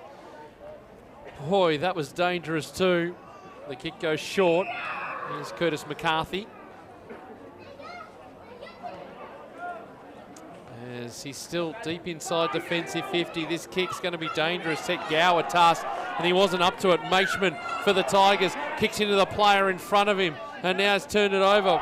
360 was Gower for the Cats. They still come away with it. Working here, Simpson. He's turned it over. It's bobbling around. You've got to be careful here. The Cats are under all sorts of pressure inside defensive 50. As Jones goes around the body. And was the mark taken? It's been paid. Looked on the full to me though. It was very close, and it was Reid who was under all sorts of pressure from Brew. Takes it where the boundary line and the 50 intersect on our broadcast side. He kicks a long, high ball, trying to come through Gribble. It's over the boundary line though, and we will have it thrown in. Centre wing, 7-8-50 Geelong, 5-5-35 Werribee, 20 and a half minutes gone in this second quarter. We'll go around the ground shortly. So we are into time on now, second term. Zach Tui comes onto the ground for the Cats. Dribble overruns it for Werribee, through the legs of Maishman. Ball up. Halftime score from Adcon Stadium, Northport Oval. 6-8-44 the Borough, 3-11-29 the Box Hill Hawks, and 23 gone in the second quarter of Vic Park. 4-4-28 Collingwood, 2-8-20 the Blues. Well, a good day in front of the sticks for Box Hill. Simpson brought down, strong tackle by Barrick, no prior opportunity. And halftime in Canberra, 8-7-55 the Dockers lead the Giants by 4, 7-9-51. Feels like the crowd's a lot more vocal for this game than it was earlier today, when we saw a lot of Bombers fans enjoy a 94-point win against North Melbourne. It's well populated today, Avalon Airport Oval. Umpire spots a push. Keegan Gray to receive the free kick here for Werribee. Between wing and half forward, broadcast side of the ground. He's going to go short. Angus Clark with some space. The right foot's inside 50. Number of bigs jumped at it. Guthrie at the fall for the Cats. Gets his hand pass out to Carraz. Interesting from Abbott. Got dispossessed. Hand pass out in desperation almost. Cheetahs. They got to get boots of ball here to Cats. Carraz tried to go back to Cheetahs. Good pressure by Werribee. There's a push. There's a push and a free kick coming up for the Tigers. Werribee fans happy about that one. They feel their team's been a little bit hard done by on a couple of occasions and probably really just wanting a goal. It's been a few minutes since they kicked one. Berry tried to give it off to Gribble. That's not going to be allowed. So he's not fancying the angle here. The umpire was trying to put him back on the mark, but he was facing the wrong way. Does not like the angle he's dealing with here. The banana attempt. He's out of bounds on the full. That's why. Not one of his better attempts at goal as Zach Tui to bring the ball back in for the Cats. Real toe poke, didn't even go 15, so he has to follow up his work again. Oh, it's dangerous. Zach Tui gets on the end of it again. He takes a bounce. He's going to do it himself. Eventually, almost ran out of room. Manuel almost picked him up, but the kick was short. It was all right. Caperon takes the mark and will go backwards. Inside defensive 50 they go. Aaron Black will just try and slow things down to Guthrie. Zach Guthrie not picking it up cleanly. His kick is okay this time. It finds Oscar Brownless. Still inside defensive 50 though. The Cats, the kick to centre half back is okay. And Kennelly takes the mark. He goes short as well across the ground. Keras works it further out. Black, who's run up the ground. On the outer side now. Just backward of centre. Almost 24 minutes gone. The kick back to Mitchell. Inside defensive 50. Now Narkle's broken for him here out wide, but there's space in the corridor too. Brownless will just go short. And running onto it is Kennelly with a high, long ball. No one can take the mark. There's a push out. Oh, this is going to be a Geelong free kick. Abbott's waiting down there, and he will take the free kick. He was dealt with 3 Tigers players around him. And the big man will have a shot at goal. He's going to come around the 45, and a chance here for Abbott to kick his first goal. 15 points the margin, 50 plays 35, Cats leading, heading towards half time. Geelong with the 3 goals, Werribee with 2. Chance to extend the margin. Ryan Abbott, deliberate approach, will kick from 45 and it comes off the side of the boot. Will it make the trip? No, but it goes to the back of the pack and through for one behind. 7-9-51 Geelong, 5-5-35 Werribee, 25 minutes gone in this second quarter. Remember the Werribee CEO Mark Penaluna joining us live here in our commentary position at half time. No pressure, but last year for the same interview he brought some sticky date pudding. Just putting it out there, Peter. Werribee work it by hands out of defensive 50. Maluel, right foot ball down the line. Doesn't hit a target. It's up for grabs. Narkle with the tackle, although the Werribee player slipped over, made it easy for him. Picked up there by Brownless, did well. Now Guthrie there inside 50, the Cats. Fort trying to get front position. The soccer to clear it out there by Spencer. Proves effective in the end. Boundary throw in. Guys, Max Olgarinos was just having a quick chat with a couple of the trainers. Doesn't appear to be anything too serious. No issue even identifiable. So expect him to come back on pretty soon. It's Michael Pepicelli, boundary side. Fine performance on play-by-play nearly a game today. Boundary throw it. Abbott just pushed Clark out of that one. Parsons with the quick shot on goal, but it's outside of the boots and out of bounds on the full. Bit of a nothing kick in the end and an easy turnover, and Werribee going to start again from the last line of defence. It's with Nielsen. He wants to switch, does. Coughlin takes the mark for the Tigers. Yeah, Coughlin looks up and doesn't see a hell of a lot up the line. Done well here, the Cats defence. So Coughlin will just go as far as he possibly can. Declares the target here. Great mark. Oh, that's a superb mark under pressure. Just held up by Kennelly. Oh, it's gone the other way. Oh, no, I thought it was the Werribee player who had it. You're closer than I am. Michael Bebicelli, what did you think? Had a great view of that. Thought it was DeClaus's ball all the way, and so did the crowd. Surprise, surprise. So now, wow, this is a real opportunity for the Cats. Darcy Ford's got it. He's 49 from home. He kicks. Oh, Narkle. Bang. He's crashed to the ground. Good pressure again by the Tigers. Desperate defending. Clayton. He's kicked. Having to sit underneath it is Kappa on. The cavalry arrives for the Tigers and will have it thrown in. He's had the wind taken out of him, Narkle, but seemingly okay. Boy, oh boy. Gee. Oh, I thought it was the Werribee player all the way. We had a decent view of it from our angle, but anyway. Looks like Nielsen's down as well for Werribee. Calling Yeah. an end to play as we speak. Yeah, good call, Michael. I didn't see that one. So, hands waving, and that's never a good sign because it means that we need a little bit of extra support out here. The umpire just coming down to clarify. He's in quite a bit of pain at the moment. He's Yeah. hunched over. He's holding his gut area, it seems to be, or perhaps the rib area.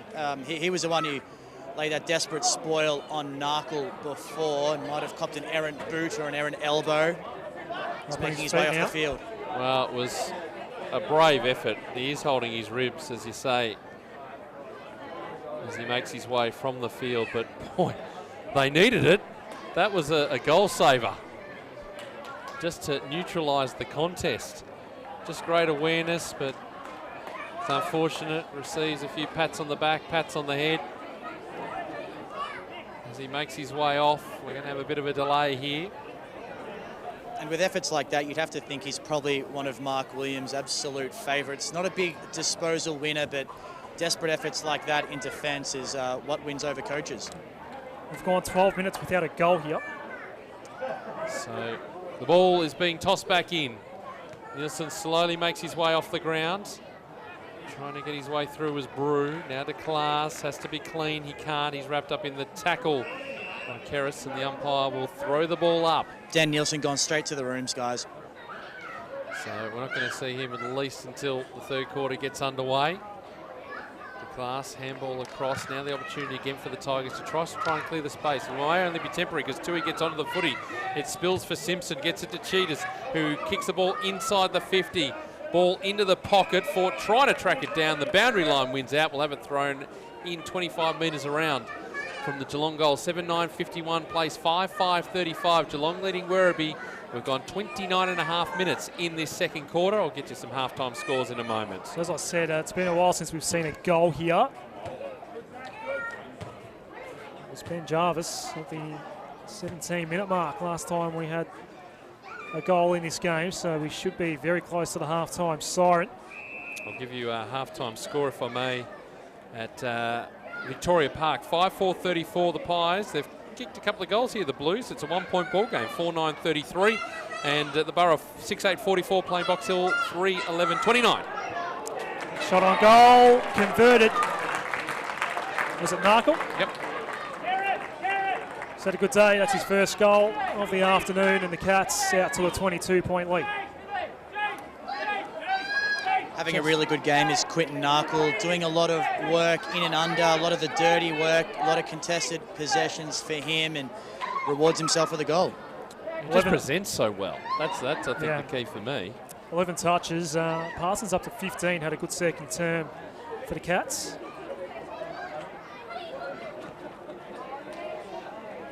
So that was a 14-minute gap between goals for the Cats. Well, they've kicked 4 for the quarter to just 2 for the Tigers. Almost 31 minutes gone. Half-time won't be too far away, you would think. Back in the middle we go.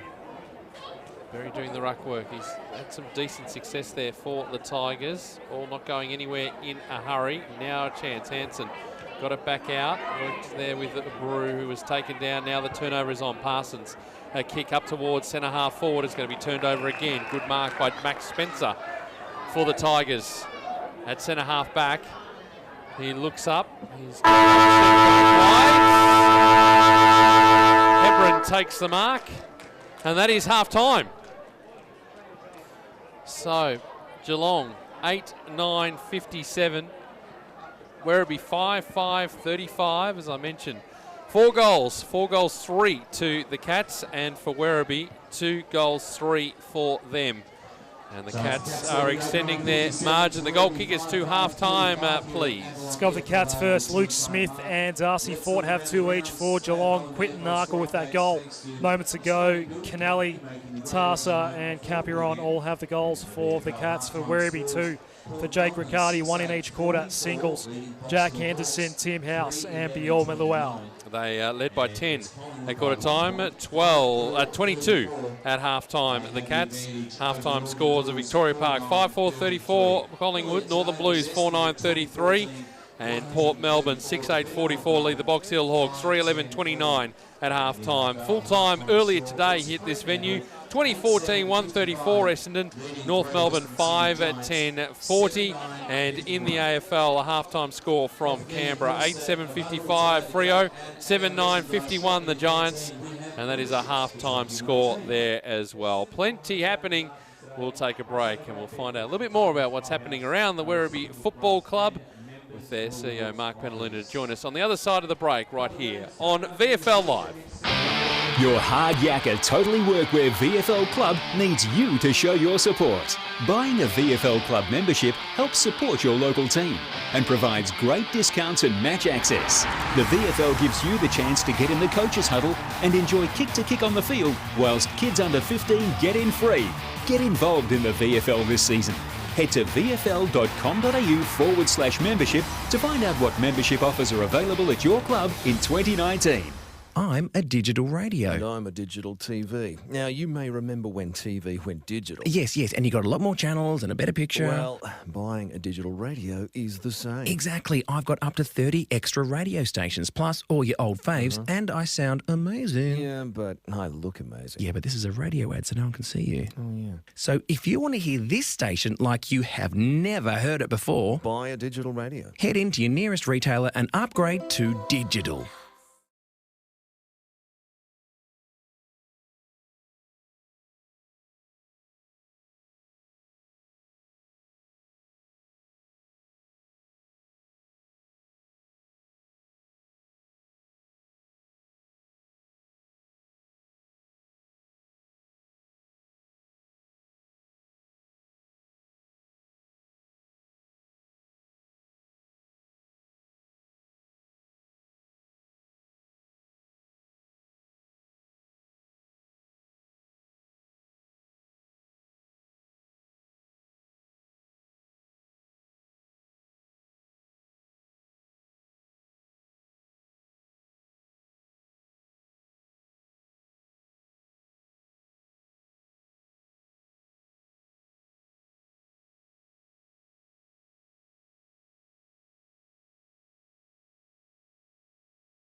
Through VFL.com.au, this is VFL Live. Certainly is. It's half-time here, 8-9-57 Geelong, Werribee 5-5-35, and it's a great scene at Avalon Airport Oval. The kids, families out there, they're having a bit of kick-to-kick on the ground. You've got the little leaguers out there as well, and it's been a great day overall. Earlier it was Essendon getting the win over North Melbourne, but joining us, one of the key architects of why this ground and down here is performing so well. Mark Penaluna, the tradition continues. It's lovely to see you. Thanks, Peter. Great to be here, mate. Well, first thing I want to talk about is more the aesthetic of everything here. We'll talk about the doubleheader in a moment, but I looked down, I saw it during the JLT and the AFL Women's when that was played down here.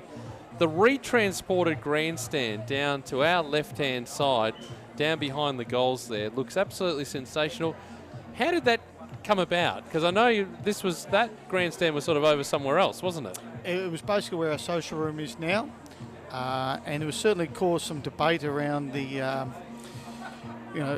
dismantling of the grandstand initially, and it was flat packed, and it was taken away, and then it was assessed as far as the of the existing timber and structure, what could be reused. It was found that around 70% of it couldn't be reused. It had been up for close to 100 years. and it was decided to try and work with the local community about the best location. There was discussion about potentially taking it down to the polo fields or other local clubs, but rightly it was decided to be placed back here at Avalon Airport Oval.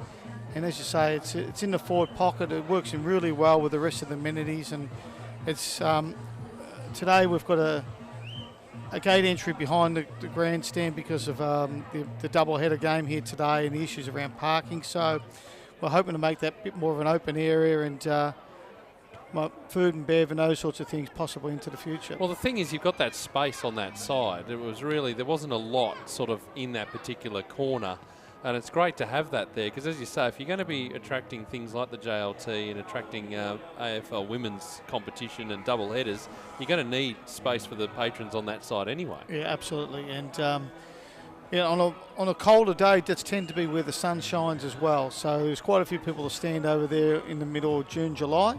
But as you say, it just opens up a different opportunity for the club and to have these sort of larger type events, local league finals, as you said, women's and JLT, etc., then certainly it's another good opportunity for us. Well, one of the things before we roll into the club itself was the JLT double header with the AFL women's. It's something that we've spoken about each year. You talk about building the connection with the West and getting some of that top line footy here. How did that go? Because obviously it was quite a hot day as it worked out across that weekend. It was very hot, and the 2 days leading into it, when we obviously setting up marquees and signage and all these sorts of things, it was actually 37, 38 degrees, and the staff were working close to 12-hour days trying to settle that up and do our best. And then we roll into Saturday and Sunday, and as I said, it was 39 and 38, and it probably from a food bev point of view, it probably didn't go as well as we would have liked, but I'd like to think that at least showcase ourselves to the AFL and certainly to council that we're able to put on these sort of large events. We had the manpower and the resources, and we're all ready for it. Just unfortunately the crowd quite wasn't there, but also it was the Avalon Airport show on the same weekend. Yes. So from a traffic point of view, that didn't help either. So. But overall, we're delighted to have those sorts of games. We had the initial TAC Cup Girls Grand Final played here last year. We had the local league finals. We had a triple header TAC Cup match here last year. So it's great that the powers that be at the VFL and AFL can see that we can host these sorts of events and all goes well for the future. Let's talk about the club, because there's obviously been a coaching change in the off-season. When we saw the announcement that Mark Williams had been appointed as coach, I reckon everyone, particularly around here, would have been very excited. How did that all come about? Well, we obviously we'd been in dialogue with John Lamont, who'd been with us for 5 years, and we said to John we were reviewing our options, and he was aware of that and an understanding.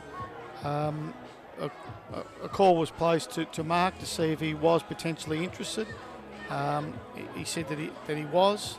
Subsequently had a luncheon chat with Mark, followed by a job interview, because we were interviewing several candidates, and Mark was interviewed as same as others, and ultimately we decided that Mark to be appointed for the role for 3 years. And how's he been? He's been, from what we've seen from the outside, because you guys do a great job in terms of your social media and getting the word out.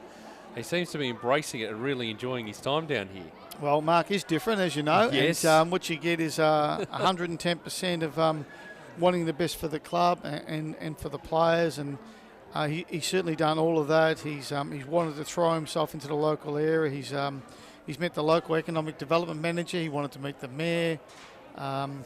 So those things have been organised, and I think they were quite surprised about his energy and his passion for the city of Wyndham. And he said he's really been astounded that the type of facilities that are available in this region that a lot of people outside of Wyndham wouldn't be aware of.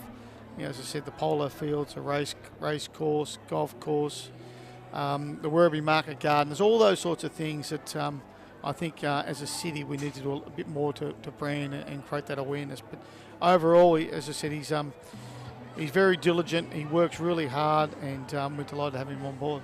Where do you think the competition's at? It's a question that I guess, you know, we sit back not being in clubland or running the league, and we sort of look at it and see that there's there's sort of very different ideas in terms of how this competition is constructed. You've been through the partial alignment sort of system with North Melbourne in the past, and now you're working on your own, but you're also up against clubs like Geelong. And I know there was a statement that was put out by the VFL at the start of the season talking about sort of the future and where it's going, and admittedly it didn't really say a lot, but it means that you're locked in for a period of time. But where do you see all this going? Well, certainly, you know, each of the individual standalone clubs have met with the AFL, Tristan Salter, Luke Brennan, and the guys at head office, Jenny Loftman. And then following on from that, there's been a group meeting of all clubs, and then follow on, there's been a session held 2 weeks ago between some of the standalone clubs as well as some of the AFL, and we cut off some of the main areas around community, talent development, facilities, competition, all those sorts of things. From that, there'll be subcommittees formed about what's the best opportunity for us to develop talent to progress into the AFL, how do we improve facilities, and I think it's fair to say that a lot of the clubs see us as now the benchmark within that. So we're really positive around those sort of conversations and meeting led by Tristan Solder and the team in there. So there's no inkling from us, from a competition point of view, there's only going to be, you know, obviously there's been mooted around AFL reserves comp and things like that. So we can see nothing but positive as far as what those guys have been able to try and achieve and try and improve the standalone clubs in particular. I suppose, you know, one of the key things that I think about with that is this idea of identity. What is the identity of this competition? What's the identity of the league to be able to get that cut through? Now, it's not necessarily at club level because you're great in terms of working within the local community, but just making sure the league overall has that prominence too, that it is there, and you know, it's all that's been said over and over and over, the best league outside the AFL and all that sort of thing, but having that standing as well to have its strong identity out there. Well, that was certainly discussed a fair bit. There was where Andy Collins was in the workshop that I was in as well, and he was certainly very passionate about that sense of the competition being seen to be genuine, that we're not, you know, just seen as the AFL reserves guys running around all about talent and development, that they're there to win. And certainly, you know, strong clubs, the standalone, as we all are, absolutely just desire to win. And you know, we haven't won a premiership since 1993, and we wouldn't be going out to recruit Mark Williams and Michael Barlow and these sorts of guys to the club, and we're just going to go through the motions. So there's no doubt that that's what the AFL want as well. It's a balancing act, of course, because some of the guys, in particular the coaches, may not, and when you see percentage of game time and that sort of stuff, from the outsider's point of view, it might not look as, I suppose I used the word genuine before. That's not quite the right word, but I think the key word is compromise. There's compromises that happen in so many different facets of the competition. It's about, okay, how do we balance that with the sort of, okay, we want to be this standalone competition. Yes, we've got ties elsewhere, but we want to be standing alone on our own. Yep, so I'll be interested to see the progress on that. Off the field, you mentioned in terms of working with the City of Wyndham. How's that going? Because each year we talk about how your community programs are working out there, and they seem to grow every year. Oh, look, it is, and that was one of the things I spoke about with the AFL, that, you know, they changed their tact, which sometimes means that we've got to bend what we're delivering as well. So it's about communication, trying to give the VFL clubs some clear air to go out there and promote it. We had a junior masterclass here on Wednesday, and the two guys taking it were Michael Barlow and Dale Morris. So obviously both guys have played AFL football, both played in an AFL grand final, and to have those guys to want to come back here and put back to the local region is fantastic. So we'll continue to monitor our junior development programs and what we aim to achieve through that. We now employ a diversity officer, so he works with us 3 days a week, and we see some support from AFL in relation to that role.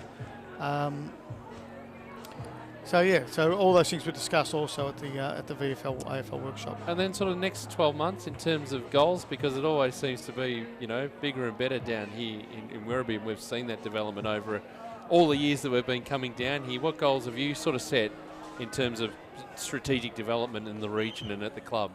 Well, from this year, the strategic is we touched on a bit regarding council. Council are doing a master plan for this precinct. It's a wonderful precinct. Yep. To be in metropolitan Melbourne. You think of these sorts of things in country Victoria, where there's a footy ground, tennis club, bowls club, swimming pool, and there's an angling club over the back. So you won't see those sorts of things. So how do we maximise that? How do we maximise the opportunities along the river as well? So that should be out in the next couple of months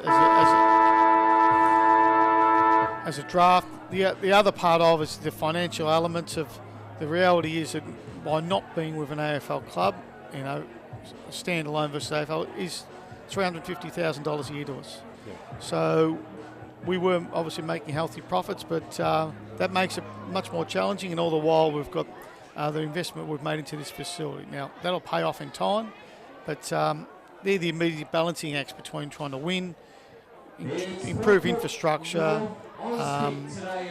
community, and all that sort of stuff. Just before we let you go very quickly, because the umpires are back out on the ground, what events are coming up down here at the club? The immediate one is we've got a golf day on May the 3rd at Werribee Park Golf, and there'll be a members raffle here on June the 1st, which is $100 a ticket, 300 tickets. So the first prize is $6,000, and we're giving out 15,000 of prizes. So if people want to buy a ticket, then call the footy club. Okay, what's the number? 1300 Go Werribee. 1300 Go Werribee, and werribeefc.com.au is the website as well to find out everything that's going on. Good to see you. Thanks, Peter. Always Thanks, good to come down here and look after us as always. We'll do our best, mate. Mark Penaluna joining us, the CEO of the Werribee Tigers. We'll take a break. The second half next on VFL Live. Don't miss a moment of the Hard Yakka Totally Workwear VFL. Find SEN2 on your digital radio today for live coverage of the match of the round. The Hard Yakka Totally Workwear VFL, live on SEN2 DAB+. I'm a digital radio. To help explain why it's time to update your old radio, with me is my friend Digital TV. Hi. There you go. Remember when us TVs went digital? Everyone does. Get to the point. Suddenly, you got lots more channels for free. Yes. Well, it's the same with digital radio. When you buy a digital radio, you can get all your favourite stations, plus up to 30 extra ones, playing all kinds of music, live sport and talk. That's pretty great. It's really great. All you have to do is head into your nearest retailer. Or check out digitalradioplus.com.au. And upgrade to digital. Your Hard Yakka Totally Workwear VFL Club needs you to show your support. Buying a VFL Club membership helps support your local team and provides great discounts and match access. The VFL gives you the chance to get in the coach's huddle and enjoy kick-to-kick on the field, whilst kids under 15 get in free. Get involved in the VFL this season. Head to vfl.com.au/membership to find out what membership offers are available at your club in 2019. Love your sport? Then you'll love SEN. 1-2, Jamie Wickup first. Craig Lowndes And second. you'll find it on digital radio. Simply scroll to SEN, Melbourne's home of sport. For club interviews and all the news from the Hard Yakka Totally Workwear VFL and Swiss Wellness VFL Women's, don't miss the VFL Hour during the Sporting Capital with Jack Heverin, Tuesdays from 9 p.m. on 1116 SEN. But it's your job. We'll be fine. Mate, just because everybody seems like they're doing it, doesn't actually mean that they are doing it. Help your kids understand that betting and sport don't have to go together. The ads don't always tell you the risks, yeah? Before you have the talk, check lovethegame.vic.gov.au. Authorised by VRGF Melbourne. Streaming live through VFL.com.au. This is VFL Live. Certainly is. Great to have Mark Penaluna joining us at half-time. We're getting set for a start in the second half here. Geelong 8-9-57. Werribee 5-5-35, 22-point lead to the Cats in the AFL. 13 into the third.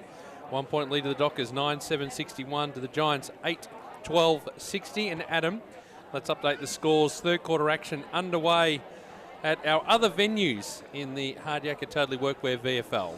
Yes, both those games, even though the start time was the same as this one, just running a little bit ahead of this one at Avalon Airport Oval. Port Melbourne maintaining their lead against Box Hill. 7-9-51 the Borough. Box Hill have been super inaccurate here.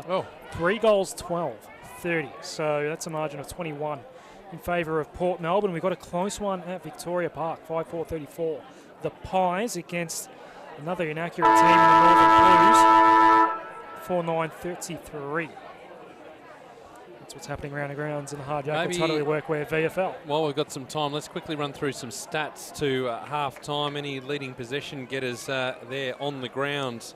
Jimmy Parsons, not the man from the Big Bang Theory, has 15 for the Cats, 12 for Jordan Carraz. I'm going Carraz, you're going Keras. Yep, tomato. Okay, Brownless has 11, Narkle 11, Simpson 11, and Abbott has 10 for Geelong. As we take a look at the Werribee Tigers, and it's Josh Clayton with 14, 13 for Gribble, and 11 for Dominic Brew. 24 inside 50s to 15 too in favour of the Cats. Third quarter about to get underway. 8-9-57 plays 5-5-35. We're going to do the bounce again. I'm glad that happened because I misplaced my Bushnells. I've got them back. Oh, I'm glad you've sorted that out. The Michael Peppicelli down there on the boundary line. We'll get to him in a moment. Some other news too. We may not actually see him at three-quarter time. We'll explain why in a sec. So what's happened here? A downfield umpire has found a free kick, and it's going to go Geelong's way to be taken by Narkle. Had a good first half, the Quinton Narkle, and included a goal in the second term. Simpson, we're inside 50 for Geelong. Front position there for Coughlin, but it bounced away from him, and it's out of play. Michael, as we welcome you back in after half-time. Now, I did hear an announcement at three-quarter time over at the cricket nets area. There was going to be an Easter egg hunt, so... All over it, That's it. I'm quitting. I'm done. You can. Don't throw the kids out of the way. It's not a good look, and we'll get you on camera. Ground level ball, and he's not coming out. I wouldn't mind some chocolate, actually, for now. Yeah. That would be nice. Guys, on a more serious note, we saw Daniel Nielsen come off with what looked like a bit of a rib complaint late in that second term. He's on the bench. He's not out there on the field, but he did do a couple of run-throughs before. Some good tackling inside defensive 50 here for Werribee, and we have another ball up.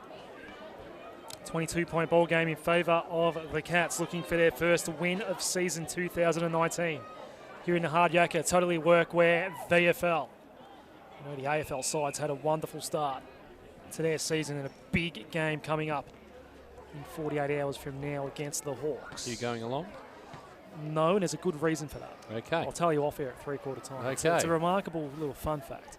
Ball's in play for the moment, holding the ball here, and a free kick to go Werribee's way. So finally it's going to escape D50. So Hansen with it. Bit of a lacklustre start. We can consider that within the opening 2 minutes of the opening quarter and second quarter we had goals. I suppose it is. There's the ball up the line, and that's going to be marked again.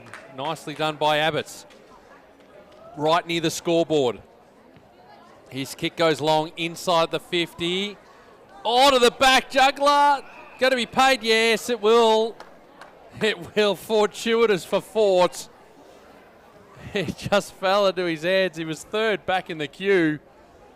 And he juggled it a little bit, but he had plenty of it. And he took the mark. And he will line up and have a shot. And he will line up here and take it, you'd say, 40 metres out. Pretty much directly in front. Michael, I'm not sure Mark Williams has much of an answer for Darcy Ford. He's taken a lot of good marks. He has been really good up there as he begins his run up. And he comes. The kick on the way is good. One goal in the first, one goal in the second, one goal in the third. He's got three, Darcy Fort, 9-9-63 Geelong, 5-5-35 Werribee. Three gone in this third quarter. No change to any of the scores around the grounds in the VFL. Michael? We did speak earlier in the broadcast about how it was going to work with Darcy Ford and Ryan Abbott playing in the same team. Two more known as designated ruckman types, but Ford, as you said before, Adam, has been excellent up forward for the Cats. That's 3 goals for him now. Looks like Daniel Nielsen's going on, just come back on the field, and he's going to stand beside him. So good to see him back out there, and he's probably Werribee's best shot at slowing him down. Cats slowly starting to break away here. They keep extending their lead. It's now a game high 28. We're back in the middle. Hansen gets the clearance up towards half forward. No mark was taken. Trying to claim it though was Ben Reid. Umpire crosses his arms. What a few Ben Reids running around across multiple clubs and multiple competitions. Umpire to throw this one up between the square and the 50-metre arc. And the tackle by Maishman just to Warri Narkle out of it. It's hacked inside 50 now. Werribee need a goal here. Slips through to hands. Down there's Munro. Trying to work it against Guthrie, who forces him over the line. Throw in next to the behind post in front of the old new/old grandstand. Very interesting process. I don't know if you were listening at half time, Adam, but flat pack it down, worked out what was used, suitable, and what wasn't. A lot of it wasn't suitable, but they've remade it. 100 years the grandstand been in operation here. Right, just adds that little bit of extra character to Avalon Airport Oval as the Cats escape D50 once more. Simpson took a bounce and ran inside for Parsons. Now linking up is Narkle, takes a bounce. The hand pass over the top, did well, found Smith, and the shot's wayward, very wayward. Shockingly wayward. He had time to run another 15, 20 metres there. He's presented a little bit Smith though today. So let off for the Tigers as Coughlin to bring the ball back into play. He'll just run out of the goal square. And his kick looking for McFarlane. Bit quiet in that second quarter. It comes off hands. Gribble thought about giving it to Barrack, then decided just to kick around the body. Hanson bounced there off Aaron Black of the Cats. Narkle getting in there again. Here's Kruger for the Cats. He kicks across to centre half back, and that's okay. Zach Guthrie takes the mark, and he's got some teammates in space. Cheetahs, who works it across to Abbott's, right in the centre circles at Avalon Airport Oval. Abbott not sure which way to go, so just goes short, finds Reed. On the edge of the square, centre wing. And he'll go for a run on our broadcast side. Has a couple of extra steps, and his kick is pinpoint, even if it wasn't intentional. Aaron Black there again. He'll send the Cats inside 50, looking for the targets. They fly. No one could take the mark. Working there, Malual did well just to affect the contest. Now this ball going out of bounds on the full. So another turnover. Werribee under extreme pressure now as Tui goes short, finds Keras or Karas. As he just takes a little bit of extra time, called to play on by the umpire. Barrack comes into that contest, big fist, back to Tui, who was standing on 50 for Geelong. McFarlane just taken off the footy, not on Tui again. Simpson works it around the body. It's a dangerous footy. Hanson does well, laying the tackle for Werribee. Kick smothered there. Cheetahs now working his way through his Maishman. They've got some run here, the Tigers. What can they do with it? Ball into the middle of the ground. DeClass picks it up, handball over the top. Here's Clayton, closes to 49. Oh, big goal square, won't be a goal though. It's out of bounds on the full. Well, it was an entertaining build-up for the Tigers, but it just was off the side of the boot. It wasn't clean. 9-10-64 Geelong, 5-5-35 Werribee, 7 gone. Third quarter on VFL Live. Cats in no rush to bring this one back into play. Eventually Black throws it onto the boot, goes toward the outer side. A bit of a fly there, no mark taken. I think it was Munro down there as we now do go inside 50. Clayton for the top of the square. The only man in position A was Kruger, and he took a nice mark in his own goal square, and he goes short to Browless. Oh. The worm burner might eventually find its way to Jones. They are out of danger here, the Cats. Working up the ground, Brownless again. There was a whistle before that mark, was there? Or the umpire just pay it before it was even in the hands of that Cat. Anyway, inside 50 we go. It won't matter in the end. There's a free kick here. Pinnock will take it from Werribee. Just got held onto in the marking contest. Towards centre half back. It won't quite reach Henderson. All's well that ends well. As Werribee go towards the middle of the ground here. The soccer from Munro. Bouncing half forward. That's where the Cats had numbers. Kruger did well. Goes 1-2 with Mitchell, then ran into trouble. Had to go back. Munro trying to win it back for Werribee. Sloppy footy out there at the moment. Hacked inside 50, a wobbler.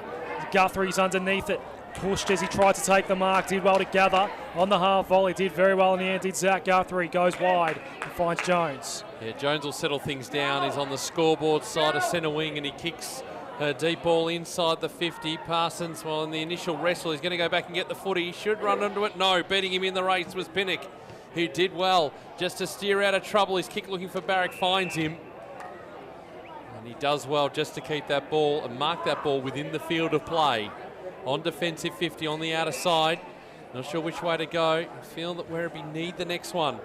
The kick goes long, up the line, 2-on-1 in favour of the Cats. It falls to the back. Coming in here, McFarlane has to ride the tackle. Now the ball locked in. Eventually it's released, working there Munro, trying to pick it up and get himself out of trouble. Aaron Black there laying the tackle, and the umpire will throw it up on that outer side. 64 plays 35. Match. It's advantage Geelong in terms of this match, but where we get the next one, just try and close that gap. Clark trying to get the ball down. Maishman just tacked it onto the boot. McFarlane's got a couple to beat here, including Zach Guthrie.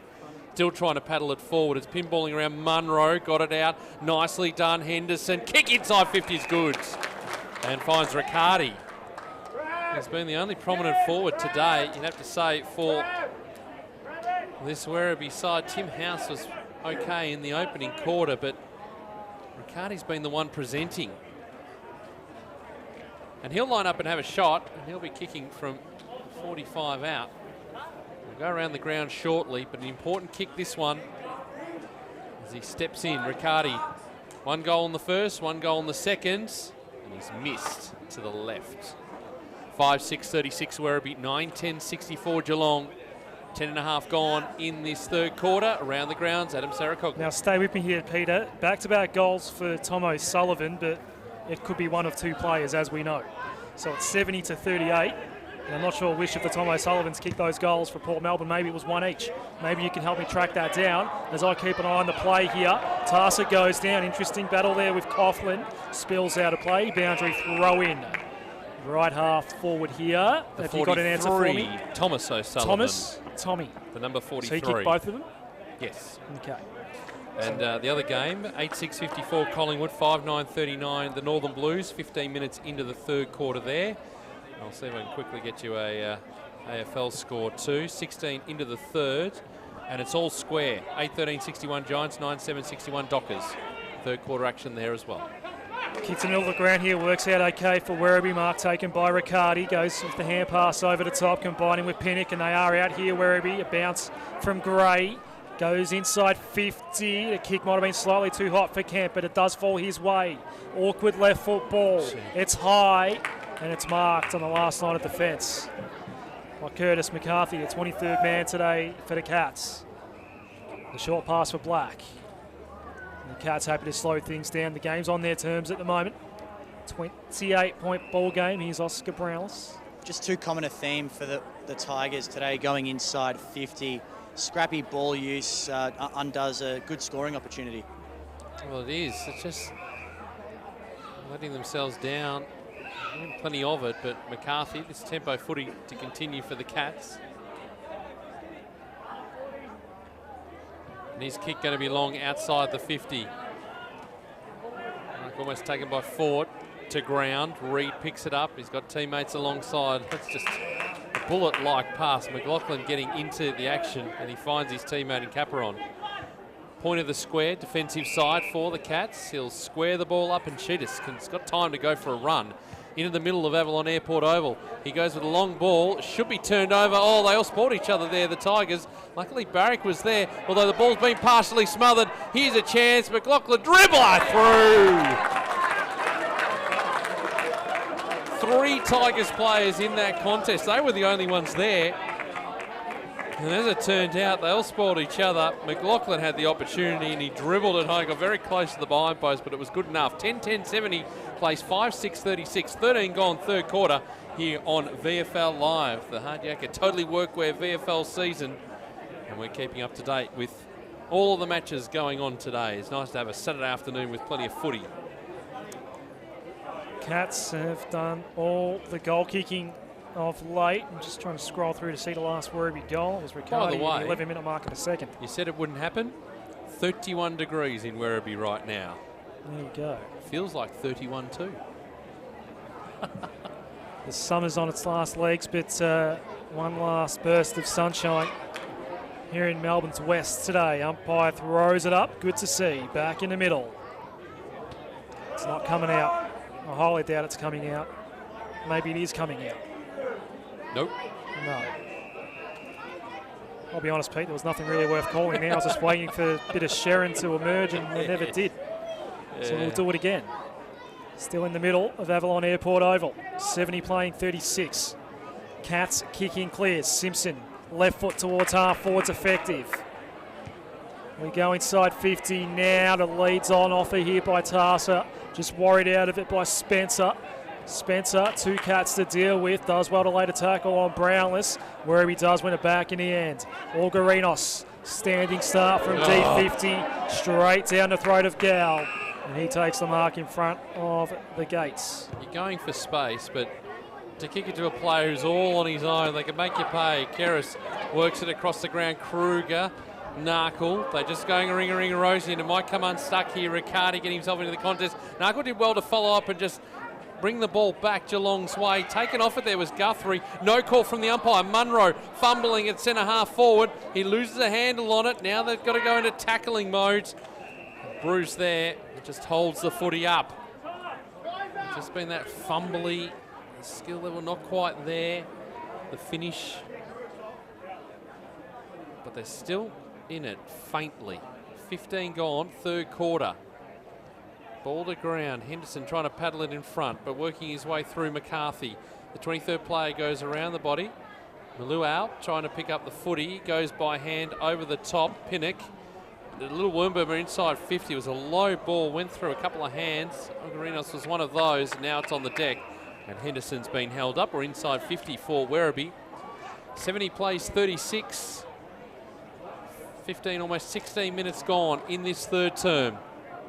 Ball tossed up for doing the ruck work, but it spills out. A high ball from Coughlin. High ball, will it be 15? Doesn't matter, it's not marked by anyone. Now still in Tiger hands, trying to get the handball out is Gray. Lost a handle on it, Gribbles in there, chain of handballs. Now someone's going to have a shot. Hebron has a flying shot, I tell you what, that's not bad. Finally someone inside Werribee's 50, actually it was just outside the 50, having a shot at the goals and trying to break it up a little bit. 6-6-42 they move to Werribee, but still on 70 points, Geelong just a little bit too good at the moment. But if they can get a run on, maybe something could happen. But Geelong have looked very, very good today. Around the grounds, 20 gone into the third at Victoria Park. 8-6-54 Collingwood, 6-10-46 the Blues. And at the Port Melbourne ground, Adcon Stadium, 28 gone in the third, 11-12-78 the Borough, 5-14-44 the Box Hill Hawks. My live score from Victoria Park still showing 34-33. Might get an update there. It's a 2-point ball game. 8-6-54 plays 7-10-52. Looks like the live scores have gone frozen on Sports TG as we see yet another recalled bounce. And three-quarter time in Canberra, 10-13-73 the Giants, 10-9-69 the Dockers. That's 4 today, Peter. Abbott claimed as soon as he claimed it. Did not get rid of it. Umpire had a good view of it. Free kick, advantage paid. Werribee looking for 2 in a minute. We're inside 50. And a lovely chest mark taken by Nick Coughlin. So he's been down back today, but he's been swung forward and he's having an impact. So, exactly. That's just what I was going to say. This could be the masterstroke, maybe, but they took the advantage from that free kick, got it moving quickly, and there's just a strong lead. We saw that a little bit from Tim House in the opening quarter, but he was unsighted in the second term. The kick's on the way, and it's good. That is 2 in a minute for the Tigers. And there's more than a pulse. There's a real chance for them to get back into it. The margin is now 22. Well, they need to at least 2, maybe 3 more goals before three-quarter time. They've given Geelong a fair head start here, so that's where the difficulty comes in. Will they be able to peg them back? But, as I say, back to 22 now. Michael, boundary side still assuming there is no wind advantage out there? No, none at all, Adam. Conditions are all good down here. We don't normally call each other Michael and Adam. It's a bit of a strange dynamic today, Peter. What do you normally go with? Peps. What does he go with you? I'll let him tell you that. Back Chief. 5. Chief. Ball back in the middle. Don't laugh at that. Not around here. As this ball picked up here by Parsons. Works it back in. And Abbott brought down in the tackle. Yeah, Just a bit of a falsified nickname there in this sort of surrounding as the ball with Mogarinos. He just hacks it on the boot up towards centre wing. Now, being caught at the back was DeClass. He has to lay the tackle. It was crude, but it's going to be okay on Gal. And the umpire will throw the ball up. He told me to call him that, by the way. I 100% believe you as we see here what's going on. Free kick going the way of Narkle of Geelong. I've got no idea why. I don't know My either. I was pointing at something. I couldn't see. I had the glasses on it. I still couldn't work it out. Anyway, Narkle's got it half back on that outer side. He's kick up towards half forwards. Parsons coming in just to apply the pressure on Hebron. The kick going inside 54. The Cats, they've got to be clean here. The Tigers, handball to no one in particular was Pinnock just to try and clear some room. And now the ball racing towards that line and frustration continuing. It's out of bounds on the full. As Parsons to bring the ball back in. Been good today, James Parsons, as his kick deep inside the 50 into the pocket. Abbott comes out to meet the footy. Narkle lurking there as well. Dragged down and the tackle was fought. And the ball is near the boundary line. We'll have it thrown in. Parsons now the leading disposal getter on the ground with 18. Oh, he's played a good game so far. Since quarter time in particular. He's had a lot of the ball. Margin 22 points, 20 and a half into the third quarter here on VFL Live. Next week, the Anzac weekend, we'll have Essendon Collingwood from Windy Hill. Ball to the back, Jones, Parsons, handball over the top. We're inside 50 here, McLaughlin, tackled at the crucial moment. Barrett going without it. Eventually it worked out, Kennelly. Now quick kick out of the pack. It's a high ball. It's going to go through. Now who was that who kicked it out of the pack? Well, I think it's McLaughlin who picked it up, and he's put it through. 11-10, 76 play, 7-6, 48. That's right, I think McLaughlin has two. There was a rather large pack of players around that ball, but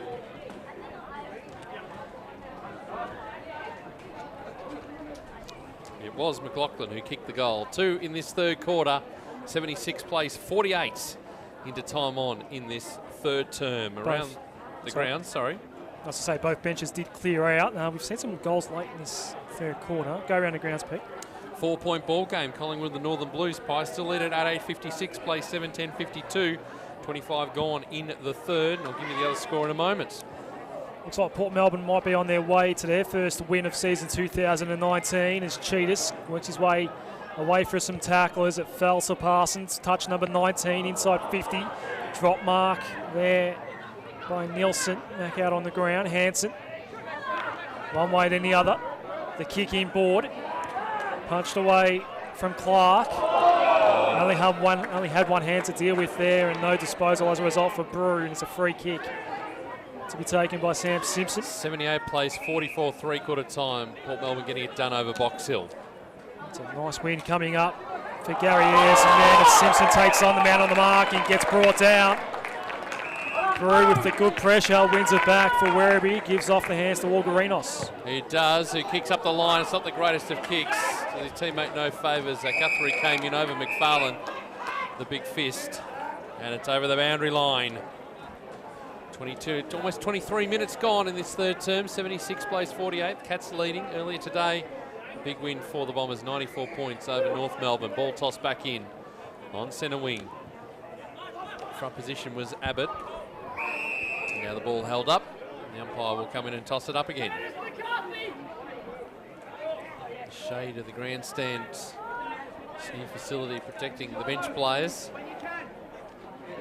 Clark getting front position for the Tigers. Gribble just hacks a kick deep inside the 50 and it's going to be marked. It's going to be marked. And the ball for Guthrie. Really clean in traffic there, Bjorn Malual, to set up that inside 50 for the Tigers. As the kick now goes long. And the good mark taken. It's Forts. As he's got no one to kick to up ahead, so he's going to go longer. And another high ball. Oh, almost the mark coming through. Opportunity there for the Cats. It was Jarvis, but it's going to be turned over again. And Fort waits for the ball. The skill level, the turnovers today have killed Werribee as Black goes across the ground. Does well, finds a teammate in Kruger, who goes inboard, finds Kennelly in the middle of Avalon Airport Oval.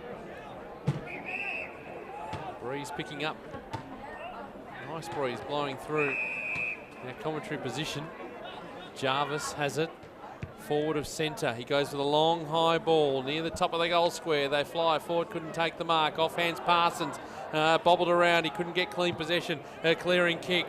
Ogarinos goes into the middle of the ground. Now there's 3-on-1 here in favour of the Tigers. They need to get the ball. They couldn't do so. Well done, Zach Guthrie, for picking it up. Got it across to Mitchell. Cheetahs, Narkle went through his hands. Coming through like a freight train was that Werribee player. Now they dive in on top. And we're going to have it thrown up. It was 3-on-1 in favour of the Tigers, and they were away. Guthrie got in the right spot at the right time. Those Guthrie boys are bred tough. From Sunbury. Don't know of many tougher town/suburbs in Victoria than that. Ball up. 3 footballers and a journalist in the Guthrie clan. Yes. 4 boys. As we see the ball thrown up here. Abbott. Ground ball. The tackle on Smith. Ball up. Quite a moment in the dying stages of this third term. Geelong looking like they might be on track for their first win of the season. Werribee have some work to do. Ball was allowed to hit ground level. It bounced away from Gribble. Wrapped up as soon as he got it was Clark. Gribble does get it eventually. Hand pass off to Munro, one way and the other. Working backward here, Werribee. It's a very dangerous kick inboard. It's a shocking one into the corridor. And a turnover and a mark taken by Daniel Caperon, who's been good today. And he is fancying himself at the distance, which will be probably just inside 50. Geelong has been able to wrest back momentum in this third term after Werribee started well, and little turnovers like that in the defensive half won't do the Tigers any favours. 3/4 time score from Victoria Park as well after this kick. For his second. Hooked it. Distance not a problem though. 8:9:57 Collingwood, 7:10:52 the Northern Blues, 3/4 time score, and they're away in the final quarter at Con Stadium. They're going to finish at 4:30, I reckon, this afternoon. An early finish at Port Melbourne. The kick out is good here for the Tigers. Clayton takes the mark at defensive 50. Looks up and go longer. Getting into the front position was Aaron Black, the co-captain of Geelong, just to push that ball over the line. We'll have it thrown in. How many Borough burgers you reckon have gone over the counter today, Peter? Oh, I reckon a few. Good crowd. Box Hill fans tending to travel this Easter weekend, and Borough fans happy to be back at home. So, ball picked up by Cheetahs for the Cats from the ruck contest. Ball inside 50. A dangerous footy, and it's being held in. The umpire will throw it up. Ticking down to 3/4 time. Well, an early finish at Northport at Con Stadium. It's going to be a later one here. Parsons going without the ball. Just handed it over to Gribble, who found Munro. His handball has been cut off. Jones is in there. And now Cheetahs at the bottom of the pack. He's wrapped up in the tackle, and the umpire will throw the ball up. It's a bit of a lull at the moment, isn't it? It is a bit. As ball tossed back up. Working his way through was Clayton. Close quarters here for the Tigers. A high ball from Munro into centre wing Kruger. Well, he had one grab at it, and then he was pushed off his second, so he's going to take the free kick. Nathan Kruger. 28.5 minutes. Freddie. Yep, as the kick goes long. And a deep ball outside, well, towards the 50, and it's punched over by Barrick, working in tandem with Brew, and we'll have it thrown in. Half forward here for the Geelong side, 11-11-77, playing 7-6-48, 3 goals to 2 in this quarter. Ball tossed back in. massive fist punch coming in from Clark towards the 50 player. Cats player taken off the footy will take the free kick, and it's McLaughlin again. You can feel it down here at ground level. The crowd is just starting to lose a little bit of voice. They're starting to lose a little bit of hope. Five-goal margin now. They're all dehydrated. It's a warm day. Goes to the hot spot, does McLaughlin. It's off hands and will be thrown in right next to the behind post for the Cats. Either that or they're working their way over to the, I think, the cricket nets, is it? Oh, yeah. The three-quarter time. There are a lot of kids who are just waiting around there. And Michael Peppicelli. As the ball to be thrown back in. He's going to throw his weight around. Three-quarter time. Yep. Somehow sneak into the huddles as well, get us an interview. Probably go and buy a pack for $5, but okay, you just go with that as the ball here around the body. Look at Renos just...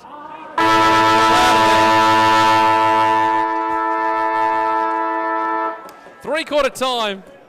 A bit of a scrappy quarter overall from the free-flowing play we saw in the opening 2 quarters. So 11-11, 77. Geelong playing Werribee 7-6, 48.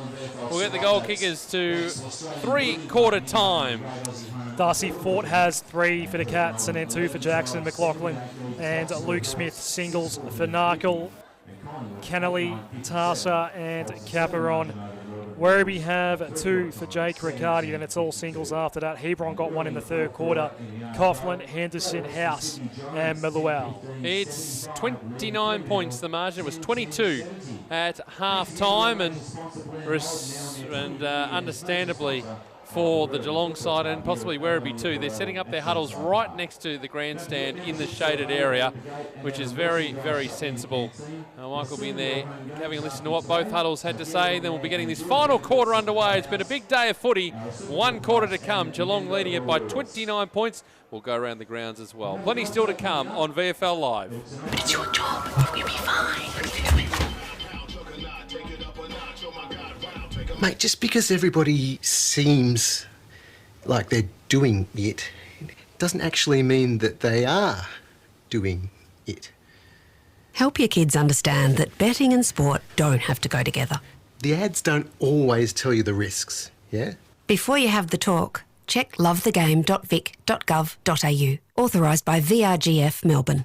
For club interviews and all the news from the Hard Yakka Totally Workwear VFL and Swiss Wellness VFL Women's, don't miss the VFL Hour during the Sporting Capital with Jack Heverin, Tuesdays from 9 p.m. on 1116 SEN.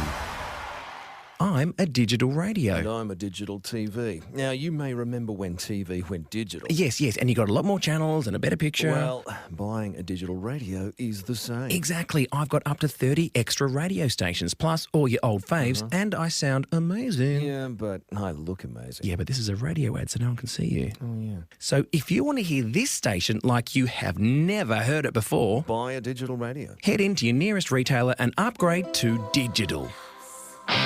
Your Hard Yakka Totally Workwear VFL Club needs you to show your support. Buying a VFL Club membership helps support your local team and provides great discounts and match access. The VFL gives you the chance to get in the coach's huddle and enjoy kick-to-kick on the field, whilst kids under 15 get in free. Get involved in the VFL this season. Head to vfl.com.au/membership to find out what membership offers are available at your club in 2019. Love your sport?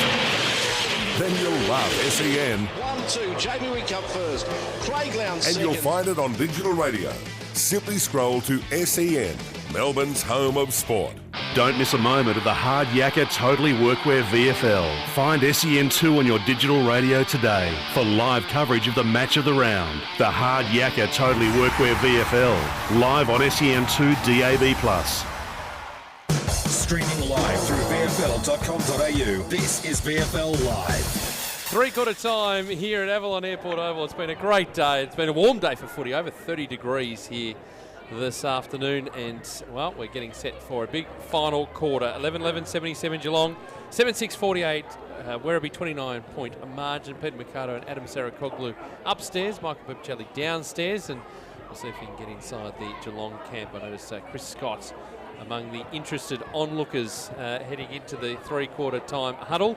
We'll get to some stats in a moment, but a good time to roll through some around the ground scores and tight.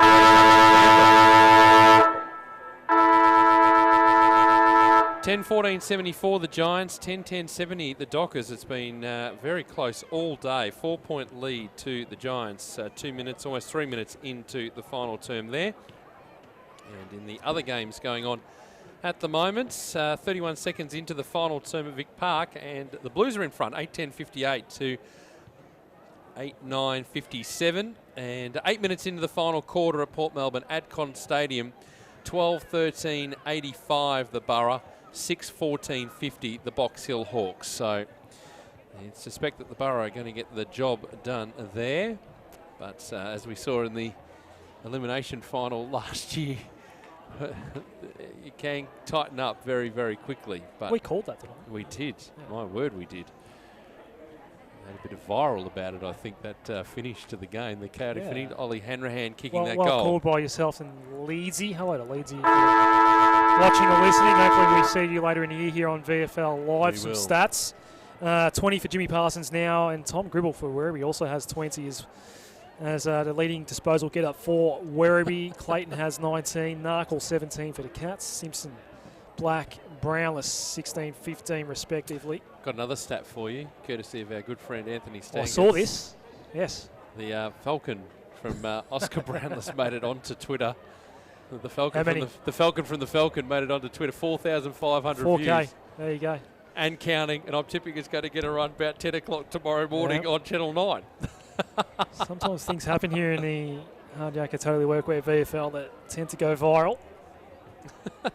That's definitely one of them. So the stats to three-quarter time, the overall team stats, while we've got the opportunity before the huddle breaks up. Interestingly, huddle broken up for Werribee. It's Geelong that are dragging the chain at the moment, and we'll get to some of those stats in just a moment. Michael is going to try and get Shane O'Brien for us here. 39-24 inside 50s in favour of Geelong. Rebound 50s 26-17. Let's go to you, Pep. Shane, you must be happy with how the first 3 quarters have gone. Yeah, no, it's been pleasing for the boys. They've been playing. The first 2 rounds, we've played some really good footy. Probably today we've overall for 3 quarters we have. So hopefully we got one more quarter of consistent footy. What do you want to see in this last quarter to close it out? Oh, we're going to be challenged. Like Werribee's a very good team at controlling the speed of the game and getting forward from there. So we're just going to embrace the contest and get back, help our defence. And then when we get the ball, just control the game the best we can. Thanks for your time, Shane. I love your work. Thank you, Michael Pepicelli. Thank you to Shane O'Brien. Thanks to all the clubs involved. All right. Just going through. By the way, the Bluebird at the moment. By the way, we did hear about this earlier, but that Port Melbourne game, there's been a coaching change today. Please explain. Gary Ayres is unwell and didn't coach the side today at Port Melbourne. The development coach was out there today who might have designs on the top job. Got to be careful. Right. You're not knocking Sir Gary Ayres off No, the I'm throne. not. Not only will I get it from him, but I'll get it from Glenn Hill as well. Well, the fact that they are about to topple the reigning premier, though, maybe Gary Ayres is shaking his boots. Final term here. 29 points the margin. Let's get this final quarter underway on VFL Live. Can Werribee turn this around? It's 29 points to start the final term, and a bouncing ball was picked up and hacked inside 50. Now to 1-2. Kempe gets a look, but the kick is wayward. Out of bounds on the full. Well, that's been it. And Michael, you mentioned it, the polish from Werribee when they go forward just to finish it off. That's right, guys. And I did have a listen to Mark Williams at 3/4 time, and his speech can be summed up in 3 words: run, run, run. He wants his guys to take the game on and back themselves and to just take a risk and see how they go. Big emphasis on the first goal as well. Well, Aaron Black has turned the footy over. Gribble will take the mark outside 50. We'll send him straight back in. Is that a grab? Yep. To Coughlin. There were 3 players around that ball, but Coughlin took the mark. And he will line up and have a shot at goal. 25 metres out, slight angle. Well, they might get that first goal. Well, to paraphrase Choco, is get the first goal, get a little bit of momentum up, and from there you never know what can happen. So this would be the dream start. Oh, no, it's a floater again. He did not hit that at all well. It's a pie. And he missed it. Through for a behind. 11-11-77. Playing 7-7-49. Geelong leading. A minute 20 into the last. An old-fashioned shank as Tui brings this one in for the Cats. Eventually. Finally puts boot to ball. It's barely 15. McCarthy marks. Quick to get it on. The Cats utilising the outer side here. Game is on their terms.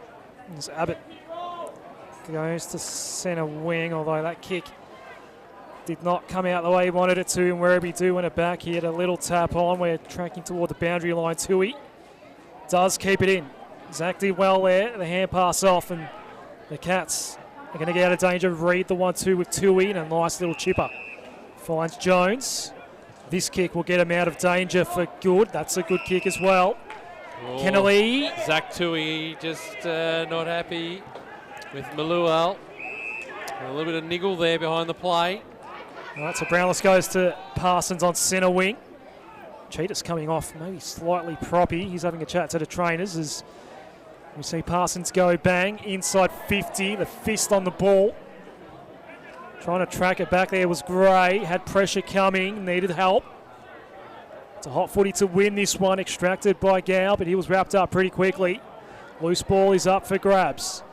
Well picked up in the end by Kemp. The rushed handball did well to find its way to Henderson. Now Maluel just behind the circles, and Werribee are going to go inside 50. The bounce taken by Clayton. He does. He takes another bounce and drag down. And I reckon that's symbolic of the day today for the Tigers. Good tackle by Gow, who will set Geelong moving again. The kick across the ground deeper. Smith on centre wing near the scoreboard on the outer side. His kick up the line is good. Just been steadier. Tarsic has it. There's a kick going long. Fought the only target down there for the Cats. He might end up with it in the end. Got the handball across. Unfortunately, Capiron ran out of room and it's out of play. I'll have it thrown in 35 around from the Geelong goal. 77 plays at 49. Almost 4 minutes gone in this final term. So wait for this ball to be tossed back in. Throw in. Ford got the ball down around the body. Kennelly, and the fist comes in. It's over the line. We'll have it thrown in right next to the behind post. Had some authority behind it. James Cheetahs is getting a lot of work done on what appears to be his calves, boys. Perhaps a cramp, maybe, or he was doing a little bit of stretching as well, so that's what it looks like at the moment. I think the Dockers are going to beat the Giants up in Canberra 16-10-106 to 10-16-76. 30-point lead, 20 gone into the final term there. Tipping comps around the nation, Peter. That tipsters around the nation are just having absolute nightmares so far this season. Free kick here to the Tigers. That's one few would have predicted. As Brew kicks across the ground. The kick is good. They've got a bit of time and space here. It was Pinnock. It wasn't the greatest of deliveries, but it'll work. Coughlin. They've just bottled up the space here. The Cats. McFarlane going around in circles. Magarinos kicked up the line. Good mark. Pinnock again. And he goes for a run. His kick is deep inside the 50. And it's over the line. Getting there in time, Ben Reid. By the way, 64 plays 59. Collingwood leading 9 minutes into the final quarter there. 85 playing 56. Port Melbourne over Box Hill. 17 into the final quarter at Adcon Stadium. Ball tossed back in. Now off hands, picked up by Parsons for the Cats. He just kicks the ball up to centre wing. 2-on-2 contest, and it's picked up here by the Tigers. Hebron kicks the ball up towards the 50. Getting up there, couldn't put his mitts to it, was Riccardi. And now the Cats again will block another attack. The kick going up the line. McFarlane is going. It stayed in. Oh, that was nicely done again by the Cats. McLaughlin, although they've turned over the footy. Now it's in the middle of the ground, working hard. Here's Spencer. His kick across the ground to Clayton, who's got plenty of time to pick this ball up. It dribbles towards that outer side. His kick goes short, goes laterally, finds Spencer again. Tigers looking to reload, but they need to do absolutely everything right from here. No slip-ups and no goals down the other end of the ground. Clayton's got it. On the outer side near the scoreboard, he's called to play on, runs around the player on the mark and kicks a long ball inside the 50. No one can take the mark. Off hands, coming through, Gow, dragged down, got it to his teammates in all sorts of trouble too. Kennelly has held it a long time and he's going to be pinged for holding the footy. Not sure how much of an opportunity he had, but it certainly hung out there for a while.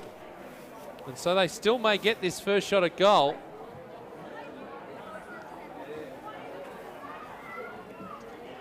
And Malua, can he give them some sort of momentum here? Give him some sort of chance. 7 gone in the final quarter.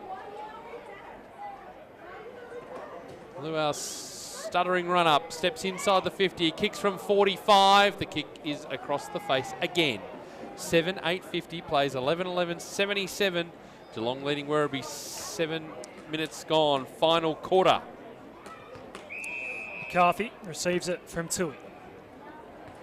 He'll go over the top for Gow. Cats can, for the most part, play this game out on their own terms, and they're happy to play some tempo footy. The kick was a bit hot, but a nice jump by Zach Guthrie, and he brought it down. That's not 15 to Gow, so he goes down the line in a rush, and a bouncing ball that's up for grabs. A bounce nicely for Simpson. Coming off the bench, laying the tackle there was Orgarinos. Eventually Werribee will win it back. Kemp gives off his handball through the hands of Keegan Gray, right in front of Michael Pepichelli. Boundary throw in. Guys, James Cheetahs is standing at the gate like he's ready to go back on, but he doesn't look quite 100% certain. He's still stretching at that groin and calf area out a little bit, so one to keep an eye on. How's the voice, Peter? Mine or his? Yours. Mine, fine. Good. You want me to keep going? Sure. Sure, okay. Harris picks up the ball, gets it across to McLaughlin, kicks up towards centre half forward. Being held up there was Jarvis. Now trying to get in there, Brownless, to try and create the contest. He's doing well to try and extract this ball, but it's held in. The umpire will throw it up. Oscar Brownless, who got falconed earlier. 5K. Done some, it's pushing 5K views now. Done some wonderful commentary today, but that's what's going to come out of it. Well, any publicity is good publicity as the ball spills free. Narkle trying to get it away. Handball over the top, Gribble. Now the Cats should resettle as Guthrie goes around his body up towards centre half forward again. Just bouncing the stomach there of Spencer. A couple of Cats players around it, and Brownless does pick it up. He just hurls it on the boot. It's inside 50 and Parsons underneath it. Was taken out of the contest. No call from the umpire. McFarlane picks up his kick across the ground. They might be able to get some run going here. Able to take a bounce is Kemp as he runs out of half-back. His kick up the line to a one-on-one contest. One player kept his feet, the other didn't. The player who got pushed down was Reed, and he will take the free kick. Riccardi was there, but just that little push of momentum meant that he went to ground, Reed. Kruger copped one from the umpire there as he put his arms up and said play on. Interesting. Good pick up there by Fort, but the ball goes out of bounds. They were calling for deliberate. There were 3 Cats players there. They weren't escorting it over the line. Ball landed just to be clear. Ball landed at the feet of our man Michael Pepichelli. Certainly didn't look deliberate from here. No. Peps might start thinking about who we get post-game. It's looking like it's going to be a Cats win. Narkle worried out of it.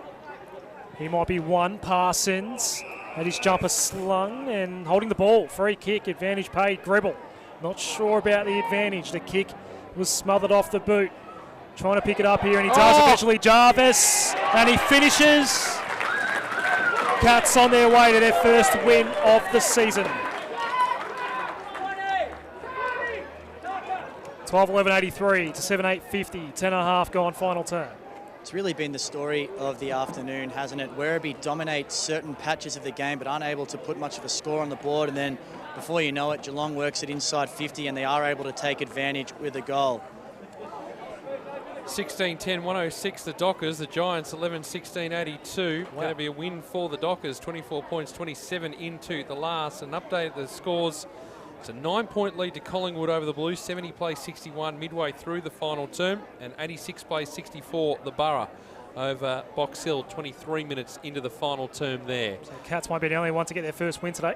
Ball thrown up. Sharking it there was Keris, looking to get into the pass of Parsons. He just fumbled at the crucial moment. Now it's hacked towards half forward here for the Tigers. Handball out, Luau. Oh, he brushed a tackle. He closes to 40 and kicks the goal. That's a classy finish. Second for him. And, well, the margin is back to 23 points. It would be quite improbable from here. I couldn't see it happening, Michael. Could you? Probably not, Peter, but you see the class finish of Bjorn Malual there. He's never going to be the most prolific player on the ground, but that's what he offers. When he gets it, he doesn't really run. He more glides, and just selling the candy there, and a beautiful finish in front of goal. He's got 2 goals, 1 this afternoon, following on from 2-3 last week, really having an impact. 12-11-83 Geelong, 8-8-56 Werribee, 12 gone in the final term. Werribee's last win over Geelong, round 11, 2014. That was some time ago. I don't think I was on VFL Live all the way back then. Maybe I was. Werribee into attack. Wayward ball inside 50. De Klaas gets his handball off. Riccardi, the little dinky kick around the corner. Couldn't quite work. It's a Kemp who's working hard to win it, but tackled immediately by Gal, and the ball does spill out. Now here's Cheetahs back out on the ground. Hand pass was good. Cats do clear out. Diving effort. Nice mark in the end by Caperon. Left half back here for Geelong. Taking his time though, he's going to be asked to get on with it here. A kick down the line. All happening on this near side of Avalon Airport Oval. Nilsson 2 bites at a cherry, couldn't quite bring it down. Ball was extracted out by Jones. 2 is involved as well. Simpson, he's wrapped up in the tackle. The other problem they've got is that they just can't score goals quickly. If they do get a bit of a run on, it's at least 5, 6, 7 minutes before they score the next one. They need them every 2 or 3 minutes. Give them a hope. Now approaching the halfway mark of this final term. Quarter number 8 for our Hardjacker Totally Workwear VFL Live and double. Looking forward to going to Windy Hill next week. Bombers and Magpies. From your office? Yes.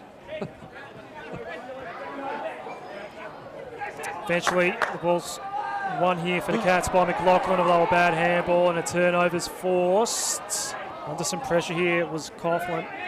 Out the back is Guthrie, gets it back for the Cats, concedes a little bit of ground, that's okay. Situations like that where I don't want to see the kicking backwards rule come in. We've seen that rule in the VFL in the past where it's play on for a backward kick, but it's one I don't mind. I don't think it affects the aesthetic of the game too much when teams do that, and that get-out kick from Guthrie proved quite effective for the Cats. Have got it a half forward. That's where it comes on. Stark Henderson was met solidly. That's high.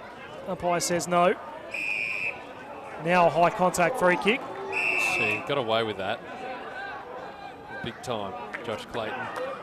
He fumbled in the first instance, so immediately put himself under pressure. So Clayton's got it. Not sure which way he wants to go, so he just goes up the line, more in hope than anything else. Oh, that's a great mark drifting across the back. Curtis McCarthy.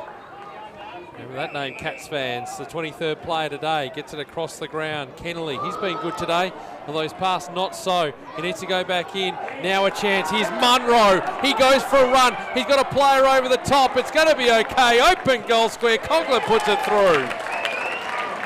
Nick Coughlin kicks his seconds.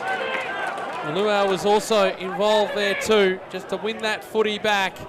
And they take advantage of the defensive error by the Cats. And, well, 2 in a row for the Tigers.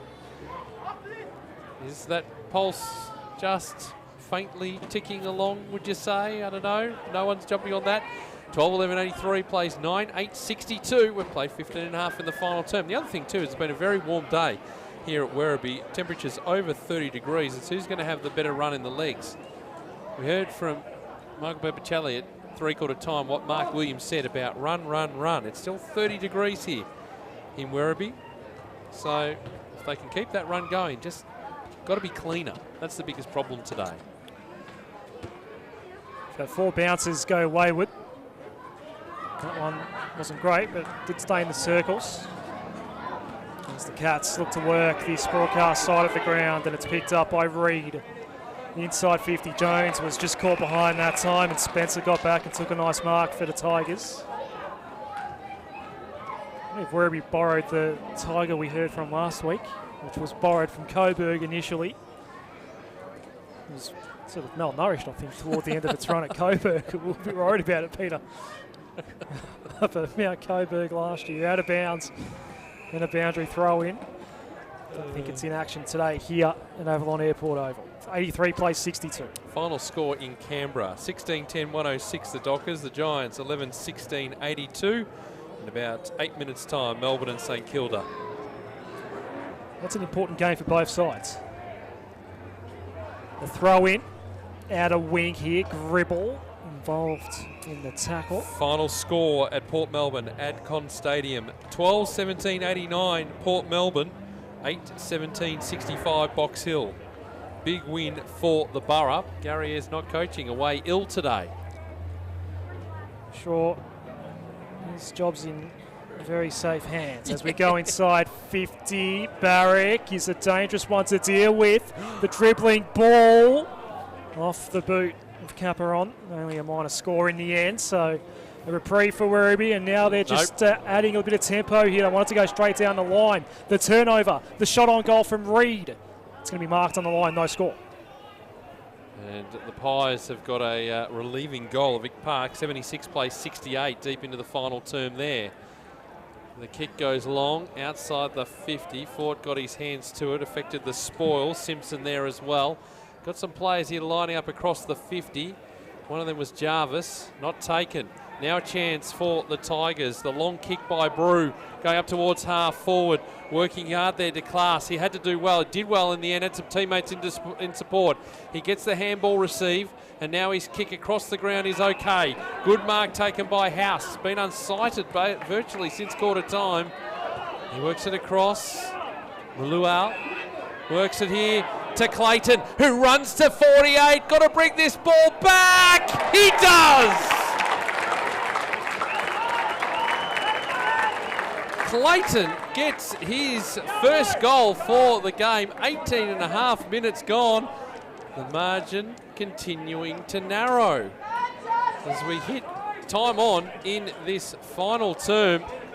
Werribee making a bit of a run. 3 goals in a row, and now they've reduced the margin. 12-12-84 Geelong, Werribee 10-8-68.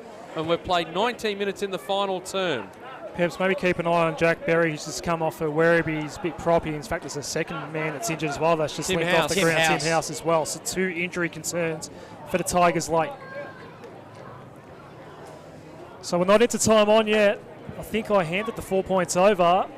Maybe the fat lady went a bit early today for the Cats. Still in the box seat, inside 50. Fort pushed off it. Maybe he just fell over. Jones. Hand pass was wayward for Fort. There's a little kick now from Tarsa up towards the square. It didn't quite work out as he tried to pick out McLaughlin. Werribee won it back. Barrick. It's a one-on-one here on centre wing. Guthrie versus Coughlin. Out the fall was Henderson, Miluau. They're full of run at the moment here, the Tigers. All's well that ends well. Machman, a nice hit. Mark taken by Coughlin. Man on the marks on 50. Beyond Miluau. Cheetah's got in the way. No mark was taken. Up for grabs. The tempo's hot right now here. Cats looking to get away from danger. High kick from Guthrie. Ball's on centre wing. Bouncing. And slammed over the line. Nielsen happy to kill it off. Oh, he played deliberate. I thought he would. He's paid it deliberate. For the fist. Yep. Brew was going to the line. It was his only intention. That's a brave decision right in front of the bench. He was initially saying throw it in. Changed his mind, umpire. Wow. Parsons has it for the Cats. And he's kicked long. Up towards 50. Barrick is there. Working with Fort. It's over the line. We'll have it thrown in. Well, that was one where he's in the contest under pressure. I know. I'm with you. I'm with you. Guys, Tim House was clutching his right hamstring as he came off the ground. He's currently trying to stretch it out a bit at the moment. So the ball to be tossed back in. If Werribee are going to be able to get the win they need a goal in the next minute. Next goal for Geelong, and they're home. Push out from the ruck contest. Abbott doing the pushing out. It's going to be a free kick going the way of the Tigers. And away they go. Handball across. Pinnock assesses his options, kicks to Munro in the middle of the ground, and they get some run going as well. McFarlane, his kick across the ground. Maluau, it's into his path. He's going to leave for his teammate to class. He kicks a ball. That's a good ball. Oh, they've got a bit of run here in this final quarter. And Jake Riccardi has it. Crowd's found its voice again as well. A quiet third quarter, but kick this, and the margin's back to 10, and we're crossing the 22-minute mark of the final quarter. So Riccardi, 2 goals, one in the first and one in the second, directly in front, 43 metres out. The kick is a goal. He's kicked the goal. We're back to 10 points here at Avalon Airport Oval. 11:8.74 plays 12:12.84, and we've gone 22 minutes in this final quarter. Gribble looking to make his way back out onto the ground, and Munro's going to make way for him. Peter. Around the grounds, 2-point margin. 11-10-76 Collingwood, 10-14-74 the Blues. 26 gone, final term there. 2 blowouts and 2 close ones today in the Hardjacker Totally Workwear VFL. Can't say there's no variety in this competition. Next week we're off to Windy Hill, Essendon and Collingwood. Coburg take on Frankston tomorrow in the TV game. Sandringham and Williamstown is the other. 10 points. Can the Tigers do it and keep their unbeaten start to season 2019 intact? It's not escaping the circles. Now they will get the clearance. Maishman, you can hear that crowd lifting. Kick to half forward, bouncing. Well picked up by Riccardi, but a great tackle straight away by Freddie Kruger, and a ball up just outside 50. Kruger deserved a little bit more there. It was a great tackle. He trapped the ball, trapped the player nicely. It's all Werribee at the moment, with the crowd behind them. Jack Berry looked to be getting a little bit of repair work done to his face, perhaps a little bit of a cut. That's all patched up now, and looks like he's ready to head back on in the near future. We'll go from a ball up to a boundary throw-in. 4-1 in this quarter in favour of Werribee. We've gone 23.5 minutes in the final quarter. Remember, there was more than a quarter of play between the second and third terms where Werribee could not kick a goal at all. It's been a remarkable fight back by Chalk Williams' men. Boundary throw-in. As McCarthy tries to pick out a handball option. Reed runs out of real estate. Maishman takes him out. Boundary throw-in. As Tim House works out that hammy to see if he can make his way back out onto the ground. Nilsson comes on for Riley Barrack. It's very important to get the correct 18 out on the ground in situations like this. Here's Simpson over the top of the ball, but it fell for Maluau. Tripped over. Cats ball for the time being. Narkle, that's a gift to Don't Argue. Gave a second Don't Argue and got away from Maluau. Hand pass to Parsons, but he fumbled. Then Maishman claimed it. Isn't holding the ball. Big decision. Ball up. By the way, Blues back in front of Victoria Park. 11-14-80 plays 11-10-76. 28 minutes gone at Victoria Park. Here, it's a 10-point ball game. Ball tossed back up. Trying to get the ball there. No one can get clear. They all come jumping in over the top. Stoppage after stoppage isn't going to help Brew. Trying to get the ball for Werribee. Can't get clear. Narkle laying the tackle. The umpire will throw it up. Good contest, and befitting what we see from these two teams week in, week out.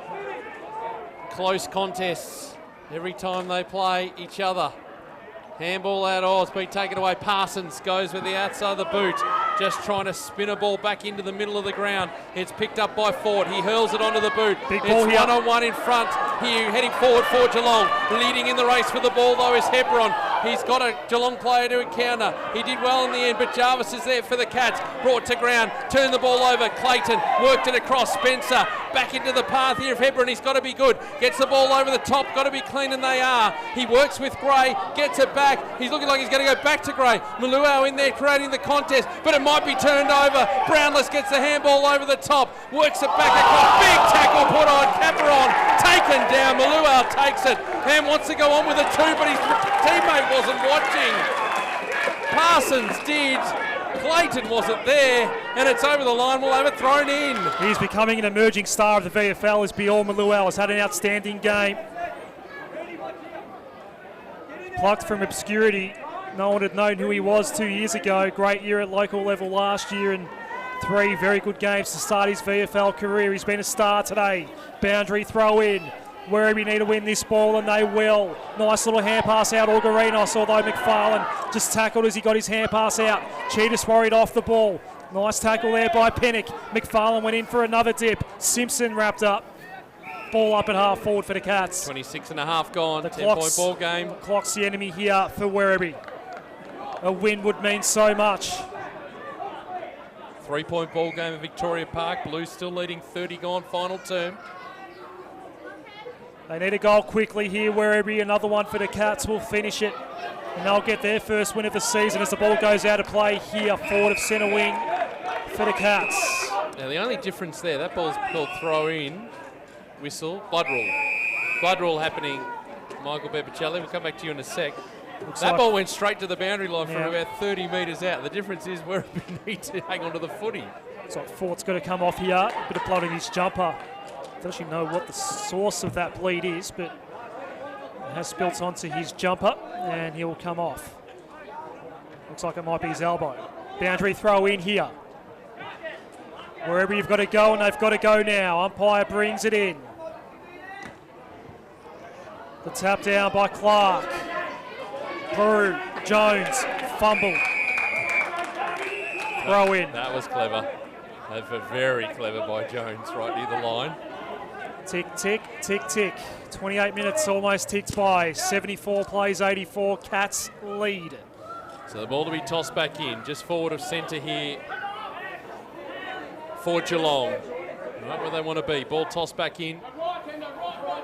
Over the back, Clark trying to get the ball down for Werribee, and they do get the extraction. Brew, a high ball up towards 50. 2 Cats players, they sport each other. It sits up. Here's Coghlan. It's a bouncing footy into the open goal square. It's touched on the line by Mitchell of Geelong.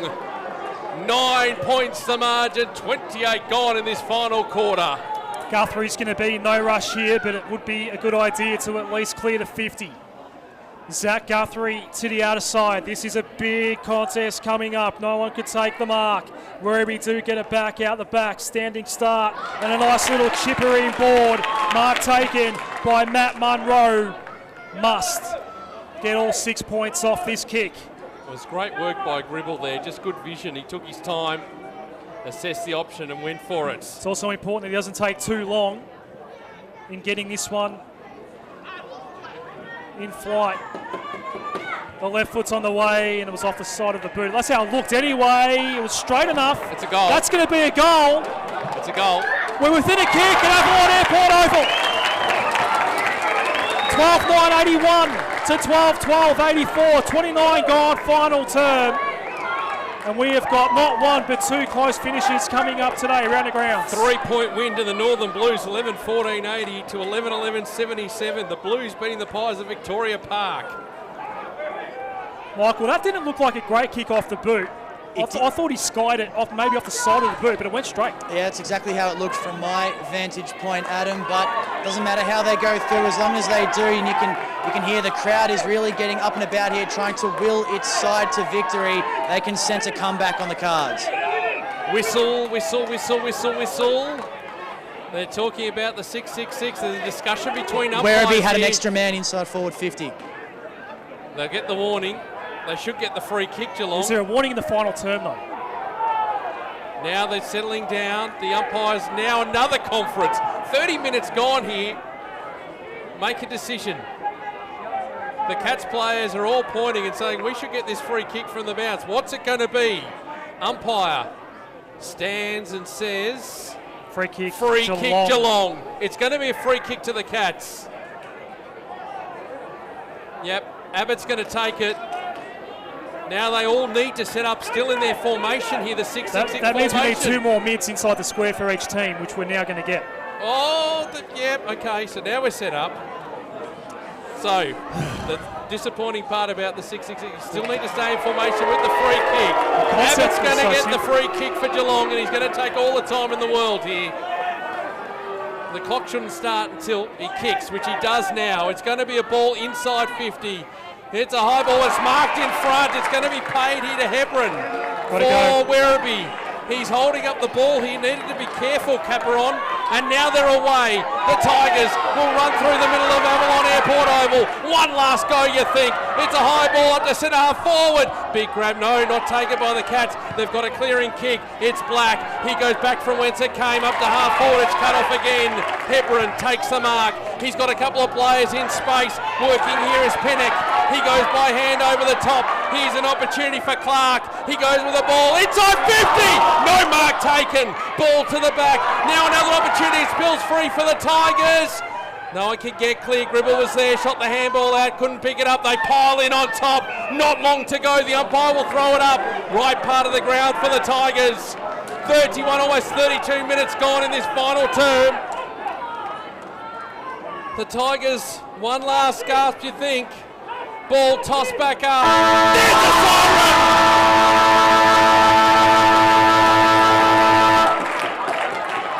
They've hung on the Cats today. They continue their great record against Werribee, stretching back to 2014, and another cliffhanger between these two sides. Geelong get the win, 12-12-84 to Werribee, 12-9-81. Let's have a listen to the song. We are Geelong, the greatest team of all. We are Geelong, we're always on the ball. We play the game as it should be played, at home or far away. No matter sky high, the ball's loud. So 3 goals to Darcy Ford, 2 to McLaughlin and Smith. Singles to Jarvis, Narkle, Tassa and Caperon, and for Werribee, 3 goals to Riccardi and 2 each to Maluau and Coughlin, and singles to Munro, Henderson, Clayton, House, Hebron. And that's all for them. Werribee, Geelong led by 10 at quarter time, 22 at half time, 29 at 3/4 time. They've hung on to win by 3. Let's go to you, Michael Bevicelli, out there on the ground. Thanks, Peter. I've got Zach Tui with me. Zach, what a way to hold on in the end. Yeah, made hard work of it, but they're a good side, and it looked like we ran out of petrol tickets, and they came really hard. But a handful of amazing efforts in that last passage of play to get us over the line. So really pleased. What was going through your mind in that last quarter as Werribee started to pile on the goals? Yeah, it's not great. I'd kind of reached my limit a few minutes before, so you have to sit there and feel helpless, and as a player that's kind of the worst position to be in. I'd rather risk being the guy to make a mistake than just sitting on the sideline, but fair play to the boys, they just found a way. You mentioned your limit. How did you find your first game back from injury, first hit out for the year? Yeah, it was okay. I got a bit tired? Yeah, a little bit. Didn't exactly set the world on fire, but it did enough for me to feel like I can actually play footy again, and got through it fine, no injuries. So hopefully just build from here and try and get back into the AFL. Great, congratulations on the win. Thanks for your time, Zach. Thank you, mate. And thank you to Michael Bevicelli. We're going to go to the presentation. There's the K-Rock Cup these two sides play for. And again, it's going to stay with Geelong. And we also have the Damien Drum Medal, which will also be coming up as well as the two sides get back into position. Want to hazard a guess, Peter? Oh, I'm going to say Parsons. He was good. I like Simpson today. Zach Guthrie was good across halfback. Quinton Narkle was excellent. Yep, good call. Good first half in particular. All right, well, we're going to hear the announcement in just a few moments. We've got 5 minutes left of our coverage, so if they could get a bit of a rigor on, that would be great. The voice of 3XY throughout the 80s and 90s dominated every single time slot he was in. Kevin Hillier's out there, the media manager for the Werribee Tigers, now sort of operating Sky News style after dark. Imposing presence. All right. He was in the background with your halftime chat with Mark Penalina, I think. He was just lurking behind us. He was. Looks after the media here at Werribee. Yeah. All right, the presentation about to happen earlier today. A win for Essendon over North Melbourne, 134-40. Port Melbourne 89-64 over the Box Hill Hawks, and Collingwood going down to the Northern Blues by 3 points. I'd like to welcome you to the presentation of the K-Rock Cup as part of our 2019 Hard Yakka Totally Workwear VFL Round 3 game between Werribee and Geelong. And welcome to those people watching on for the live stream through VFL.com.au. We hope you've enjoyed what has been an absolutely fabulous game. Ian Hovey is helping us out with the presentation, and the first part of our presentation is the awarding of the Damien Drum Medal to the player voted best of field by the coaching panel of the winning team. And the player to receive that today is Ryan Abbott. Oh, okay. Doing the ruck work today, Ryan Abbott. He dominated nicely. 36 hit-outs, 16 disposals overall. He gets the Damien Drum Medal. Throwing 4 marks in there as well. He's good today. Very, very good and, today. As has been the trend in recent times, fabulously close games played out between two terrific teams today. Geelong victorious, and Ian Hovey once again on hand to present the K-Rock Cup. And he will present that to Geelong and Geelong's captain, Aaron Black. So Aaron Black doing the honours. James Chittis out there as well. And he'll receive the cup. Say a few words. Obviously, thanks to K-Rock. Like I said before, it wouldn't be a game against Werribee if it wasn't tight in the last quarter. And you really come at us, and you're building a good team there. So well done, boys. Into our mob, which is good to get on the board. We've got a couple of tight games. We're chipping away, and hopefully bigger and better things to come. And thanks for the turnout to the crowd. Cheers. Nicely done. Well said to Aaron Black there. So thanks very much, Aaron. Well done to Geelong once again on their breakthrough of the season. Great work by Geelong. Taking the K-Rock. And that will complete the presentations out there, out on the ground. 12-12-84 Geelong, Werribee 12-9-81. A 3-point win here for Geelong over Werribee. Earlier it was Essendon demolishing North Melbourne. A 3-point win for the Northern Blues, getting the job done nicely today over Collingwood and Port Melbourne. Without Gary Ayres at the helm, he's off sick. He will be very happy that Port Melbourne got the win over Box Hill. Tomorrow, Coburg and Frankston's the TV game. Sandringham and Williamstown, Nick Meese's 150th. Next week for us, we'll be live from your home, Windy Hill, and it will be Collingwood taking on Essendon. While we've got the opportunity, maybe just a quick look at the ladder before we finish off this afternoon. Bombers on top, Footscray second, Bombers percentage 435.94, Williamstown third, Richmond fourth. Box Hill, Werribee, Northern Blues, Casey round out the top 8. Then we have in order Geelong, Port Melbourne, Collingwood, and then winless Coburg, Sandringham, North Melbourne and Frankston. Nicely done to you, Michael Bepicelli. Thank you for your work across the 2 games today. Thanks a lot for having me, boys. Nicely done as the Cats get the photo taken and hold the cup aloft so they've got the job done over Werribee here. It's been a big day of footy. Thank you so much for joining us wherever you've been listening on SEN2 and via the SEN app, or watching us through VFL.com.au. Next Saturday, live from Windy Hill, 2 o'clock bounce will be on air, 1:45 for Essendon and Collingwood, the traditional rivals going at it. Enjoy the rest of your Easter, and we look forward to your company this time next week here on VFL Live.